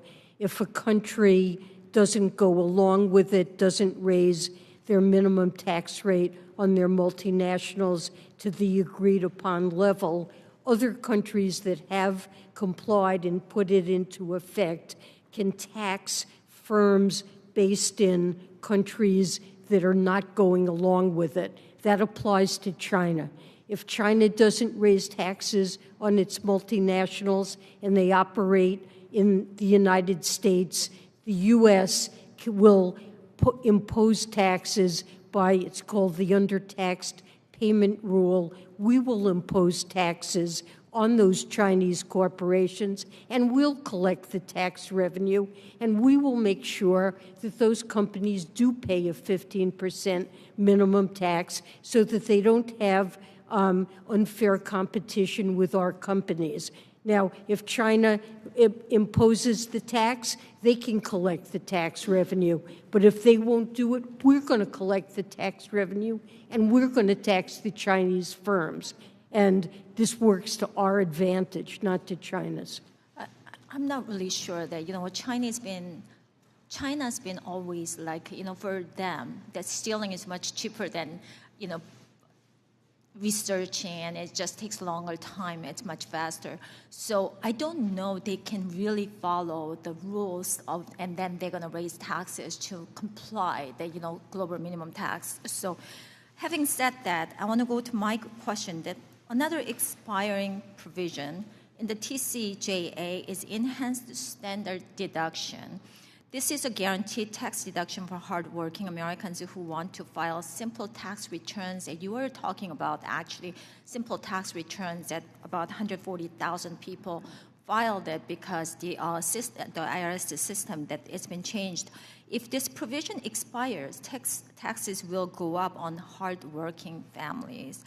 Do you support the increased standard deduction created by TCJA and support keeping these individual tax cuts for hardworking Americans making less than $400,000 who do not want to maneuver a more complex tax system that exists? The gentlelady's time has expired. The President supports no tax increases on families making under $400,000. I'll just make just one statement because most of new audits from IRS are targeted more on the making taxpayers making under that's $200,000, so that $400,000 kind of like assumed numbers. But you know what? Having said that, I have a few questions, and I'm going to submit in writing. Thank you. The gentleman from Pennsylvania, Mr. Evans, is recognized for 5 minutes. Thank you, Mr. Chairman. Will the gentleman suspend? We have about 28 minutes left of your time, Madam Secretary, so we're going to try to keep it on time going forward here, and I would appreciate all the members to respect that time. Thank you. I don't have to. Go ahead, Mr. Evans. Thank you, Mr. Chair. I have to leave at 2:15. 2:15. We better talk fast then. Thank you, Mr. Chairman. I thank you, Madam Secretary, for being here today. I want to talk about Social Security, one of the most foundation anti-poverty programs that our country has ever created. Something I want to stress, that it is an earned benefit. So the question I want to ask, Madam Secretary, the House Republican Study Committee proposed Social Security budget would cut Social Security by $1.5 trillion over the next decade. Can you please describe how this plan would impact the recipients for whom Social Security make up either the majority or the entire of their income for retired years? Well, Social Security is a critical program that keeps millions, tens of millions of people who are retired, our seniors, out of poverty. And President Biden has made it clear he would never support cuts in benefits to those individuals. So what exactly, in your mind, that you think this House Republican Study Committee is attempting or suggesting? You have any idea what you think they're trying to suggest? I'm not sure exactly what they are suggesting, but they may be suggesting benefit cuts, raising the retirement age. I'm not sure what's in their list of suggestions. That's basically what I want to get understanding. If you don't have an idea, we don't have an idea. So I want to be very clear. We thank you for all that you have done, and we thank for the service that you have done. We really appreciate and value that. Thank you. Back to you, Chairman. Thank you, Congressman. Thank the gentleman from Pennsylvania. By the way, I chair that committee, so if you need to help on what that policy is doing, I'd love to sit down and chat with you. With that, I recognize the gentleman from Pennsylvania, Mr. Fitzpatrick. Thank you. Thank you, Secretary Yellen. Thank you for testifying here today on the President's budget for fiscal year 25. Secretary Yellen, in the current budget plan outlined by this administration, it assumes that the tax cut and jobs provisions will expire at the end of 2025. And under that plan, the child tax credit and the standard deduction both would be cut in half. So my first question, Secretary Yellen, could you walk me through this decision by the administration and how you plan to protect the economic security of Americans who qualify, as it is Americans on the lower end of the economic scale that benefit the most from these two provisions? Well, the President's budget is built on a baseline that assumes, as is in current law, that features of TCJA expire. And he makes a number of proposals, but he hasn't offered a detailed plan for how he would meet his pledge to make sure that no family earning under $400,000 would see an increase of their taxes when that occurs. He has articulated principles that he would take into a negotiation. He's made clear he stands ready to work with Congress, and what the principles would be that no family making under $400,000 should see an increase in their taxes, because that is costly to implement relative to his budget. He will work with Congress to agree on a set of razors that would cover the cost of that. So turning to free trade agreements, this administration has been interpreting the term free trade agreements so broadly that they've expanded it to include critical mineral agreements. Specifically, we saw the USTR brokered a CMA with Japan without any congressional approval for such a deal. So my next question, Secretary Yellen, as to why did the administration proceed in brokering this agreement without any input from Congress, which is required to do, and what plans are there in the future, as far as you're concerned, does the administration intend to take to ensure that Congress is notified of any FTA between the U.S. and any other country? Well, Certainly, the administration agrees that Congress has an important role here. I think our objectives align in that our objective is to reduce our dependence on China and other foreign countries of concern, and to have more resilient supply chains by producing more at home and importing more from our partners and friends. And in that regard, especially when it comes to critical minerals that we're short of or lack, we're looking to expand sources of supply among our friends. We have consulted closely with Congress over the last year and a half, with leaderships and staff, members of this committee on these matters.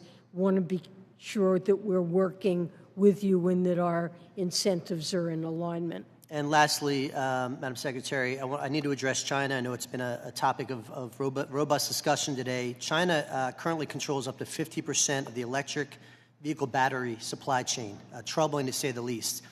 Your Treasury Department put out a rule this past December that defined battery component in a way that effectively favors Chinese manufacturers. Specifically under this rule, a foreign entity of concern can produce all materials and parts of the battery component, and the electric vehicle can still remain eligible for a tax subsidy. I know this was raised earlier. So, Madam Secretary, just lastly, can you please speak as to why the Treasury decided to define battery components this way, and can you explain what your department is doing to help U.S. manufacturers and not Chinese manufacturers?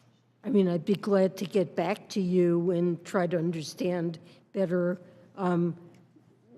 what you're focusing on here, but the FIAC rules are very strong and indicate that battery components starting this year made by a foreign entity of concern can't be included in any car that receives the $7,500 credit. Next year, that expands to critical minerals and their processing.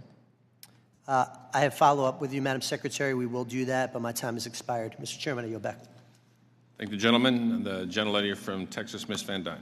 Thank you very much. Secretary Yellen, earlier today you committed to closing the carried interest loophole. Unfortunately, this has become a popular punchline that is just not true. For a lot of new and emerging entrepreneurs across the country who don't come from Wall Street or wealthy backgrounds, carried interest is the sweat equity that they've put into their business. It's the work that they've put into growing their business. And I look forward to working with my tax team colleagues to better educate members of Congress on the opportunity that carried interest provides and the long-standing tax policy principles that it's based on. Last year, you testified and said, quote, progress has been made on inflation, but there was still work to be done, unquote. Unfortunately, not much has changed in the last year. Inflation hasn't gotten any better. Energy prices haven't gotten any better, and we continue to see housing prices at record highs. Under this administration, prices have increased nearly 20%, and real wages have fallen by nearly 4%. That affects people who are making less than $400,000. And yet the president's budget put out earlier this year continued broke policies that exacerbate this problem. In your testimony, you claim the administration is taking actions to bring down the cost of key household expenses like energy, but that is not true. The Biden administration's desire to harm American energy continually through tax increases on domestic energy production is the weaponization of the tax code against all Americans, including those making less than $400,000. During your Senate Finance hearing, you said traditional energy companies have had significant tax benefits that tilted the scales. And the Treasury Green Book, the administration's tax proposal, says, quote, these traditional oil, gas, and coal preferences encourage more investment in the fossil fueled section that would occur in a neutral system, and this market distortion is detrimental to long-term energy security. Do you really believe that oil and natural gas production is detrimental to the long-term energy security? Well, to give preferences right now, when we understand Aren't you doing that with 3 new policy deals, giving preferences, picking winners and losers? Well, we pick winners and losers, but they have to be ones that are positive for what is an existential threat, Okay, which is so you climate believe change. then that oil and gas, natural production, is an existential threat, and that will is somehow better to cut all of that production for our long-term energy security. No one is saying to cut all that production, So but some is there's no we will be dependent on this for a long time, but there's no reason. Is it the administration's goal to shut down energy companies and change the rules to basically make it impossible to operate profitably? It is not. That is not the administration's objective, but there's no reason why we should be giving tax preferences. But is tilting the scales toward green energy worth the security risk by buying oil from adversaries such as Venezuela? We're promoting clean energy and renewables. We are buying it from countries. We are buying it from countries that produce it in a much dirtier manner than any place in the U.S. And that is what your policies are forcing us to do right now. Earlier, you talked about the corporate rate in the U.S. as my colleague Congressman Moore has alluded to. The U.S. has been at a, quote, race to the bottom. Did the Tax Cut and Jobs Act lower the corporate rate to the lowest in the OECD? It's among the lower in the OECD. I fail to see how this is the bottom then. I mean, under the president's budget, according to the Tax Foundation, the U.S. would have the second, not the lower to the bottom, but would have the second highest corporate rate in the world. Is this something that the Treasury is proud of? Over decades, corporate tax rates have declined. It would be the second highest corporate rate in the world. I don't believe that 21% is the second I have other highest questions, but I also want to make That's sure that I have some of my true. other colleagues have an ability to ask them. With my 1 minute left, I yield. Madam Secretary, I know we're close to your time. I'd ask for your indulgence to our Democrat on the side over here, Mr. Byers from Virginia. Mr. Gomez, okay, from California. Thank you so much, Mr. Chairman. Mr. Byer and I will be splitting this 5 minutes, so I'll be quick. We took care of Jimmy Panetta, so he couldn't get back in time, so we get the last 5. One of the things is, first, let me just say, I recognize that the President's budget proposal for fiscal year 2025 invests in working and middle-class families by making child care and housing more affordable. And these are 2 issues that I don't think we give a lot of attention to. Last year, during a retreat with the Ways and Means Democrats, Jack Lew came by and said there's 2 issues that are, in the near and long term will be dragging down the growth of our GDP, childcare and housing. And it makes sense when you see almost those 2 issues combined eat up about 60% of a family's income pre-tax. So one of the things we're trying to do through 2 caucuses I started was the Congressional Dads Caucus is childcare, the child tax credit. How do we focus on that? And then at the same time, when it comes to more housing affordability. So I'm going to kind of go out of order since we have limited time on my questions. But Secretary Yellen, can you detail actions the administration is taking to provide desperately needed relief for America's renters? We are really looking to expand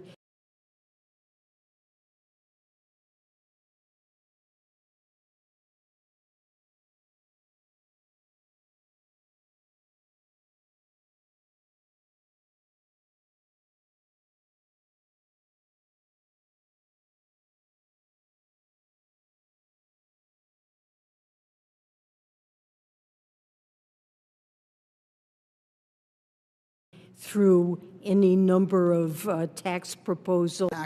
When it came to reducing child poverty in this country by making it fully refundable but also advanceable. I believe that refundable but also advanceable.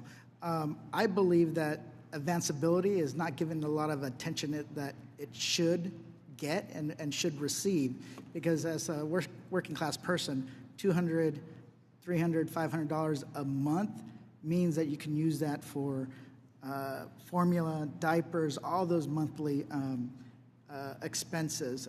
Would you agree that paying the CTC on a monthly basis, which I know that we can do, rather than yearly, would help maximize the CTC's power to help working families?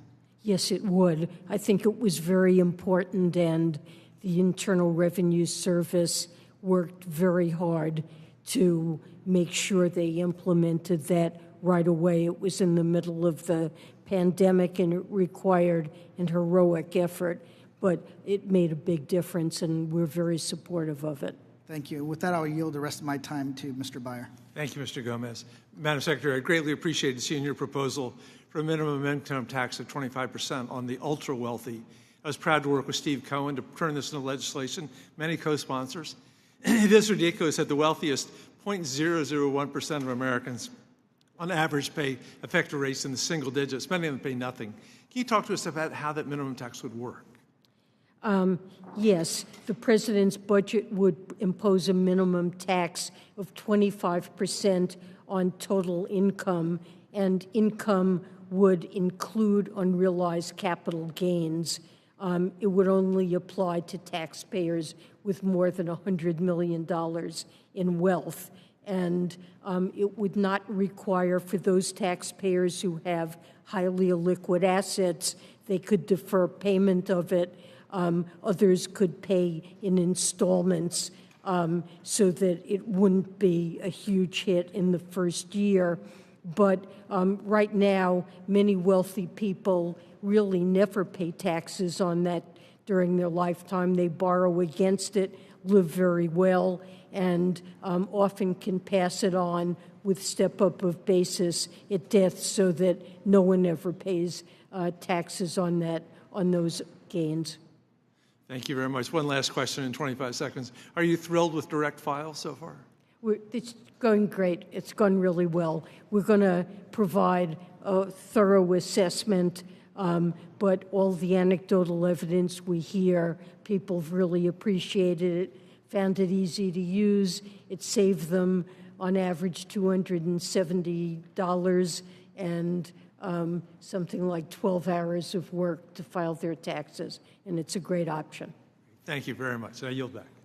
Thank you. Madam Secretary, this is your option. We have one member left. He can submit his questions. He'll give you those questions, or he can go now. Go for it. Thank you for your indulgence. Last one. Thank you, Secretary Yellen. I truly appreciate you being here and at least giving me some grace and giving me some time. Thank you very much. Last week, I sent you a letter on the decision by USTR to reverse digital trade policy at the WTO, which I'd like to submit for the record. With the decision, the USTR determined that it will no longer defend against foreign governments' demands for American businesses to locate facilities, equipment, employees, intellectual properties in those countries. In the Pillar 1 negotiations, market countries have sought taxing rights over companies selling into them, but those taxing rights are allocated on paper only, as we know.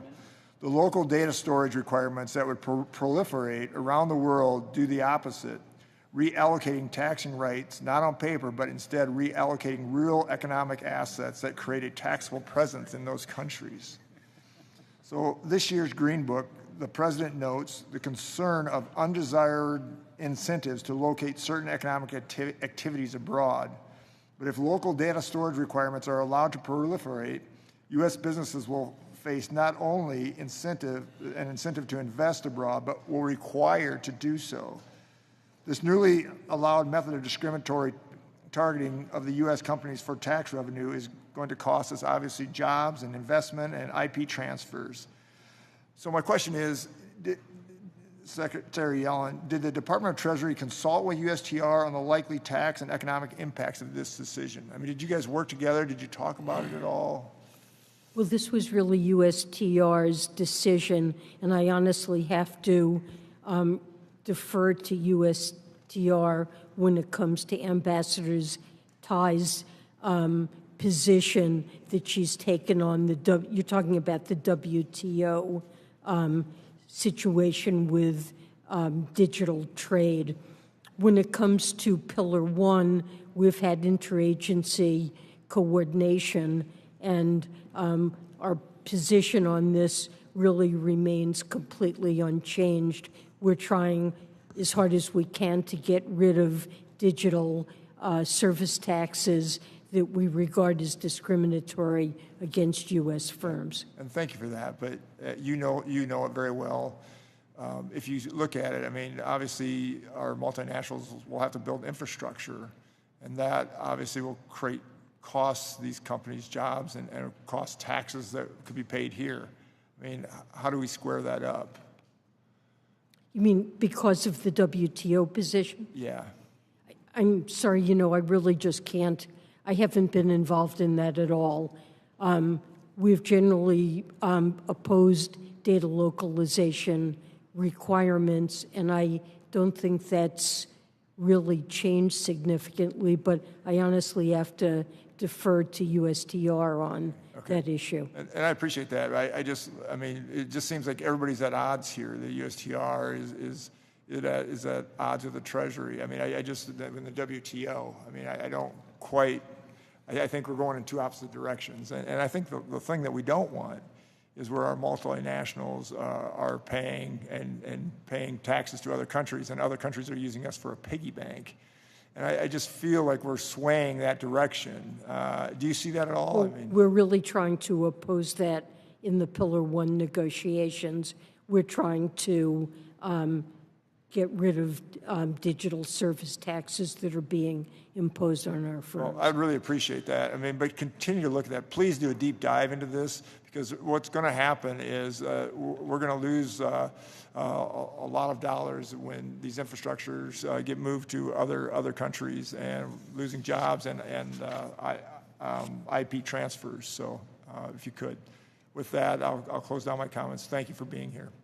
Madam Secretary, we would not want you to leave here without getting high praise and accolades from the gentleman from California, because I'm sure that's what he wants to heap upon you on your way out. So, Mr. Panetta, you're recognized. Thank you, Madam Secretary. Thank you, Mr. Chairman. Madam Secretary, I will be quick. I'll focus on just one issue, and it's one that's important to me and my constituent in the 19th Congressional District, and that's housing costs. As you know, researchers have found that high housing costs can strain a local economy by slowing employment growth. If housing is unaffordable, local companies can struggle to attract and recruit workers. I have long advocated, especially on this committee, for building of more workforce housing, for making sure that there's a first-time homebuyer's tax credit, for doubling the capital gains tax on home sales. We want to make sure that there is these types of tax credits to bolster housing. Can you explain how investment in housing, like the areas that I've talked about, can support the economy, and would the Department of Treasury support these types of investments, especially in workforce housing? Well, we're very concerned about shortage of affordable housing in places like California, but also many parts of the country. The president is doing everything he can to promote affordable housing. There are many proposals in the Green Book, including expansion of LIHTC and credit for first-time buyers and sellers of houses to get rid of some of the lock-in that's occurred because of the increase in mortgage rates. And I agree with you on the LIHTC, and I'm a big supporter of LIHTC. However, what I've found, especially in the 19th Congressional District, you have a number of people who work in our district, but they don't qualify for low-income housing. That's why I believe workforce housing is very, very important, to ensure that people who work in the district can afford to live in the district. And so I'm hoping that workforce housing is something that the Department of Treasury would be interested in. We'd be glad to work with you on that. We're trying to do everything we can in this area. And I will take that as a closing answer. Thank you, Madam Secretary. I yield back. Thank you. Thank you, gentlemen. Madam Secretary, thank you for your time here before the committee, and thank you for extending your time. We stand adjourned. Without objection. Members will have 2 weeks. Members will have 2 weeks to submit questions in writing. Madam Secretary, thank you. That was for you, Jimmy.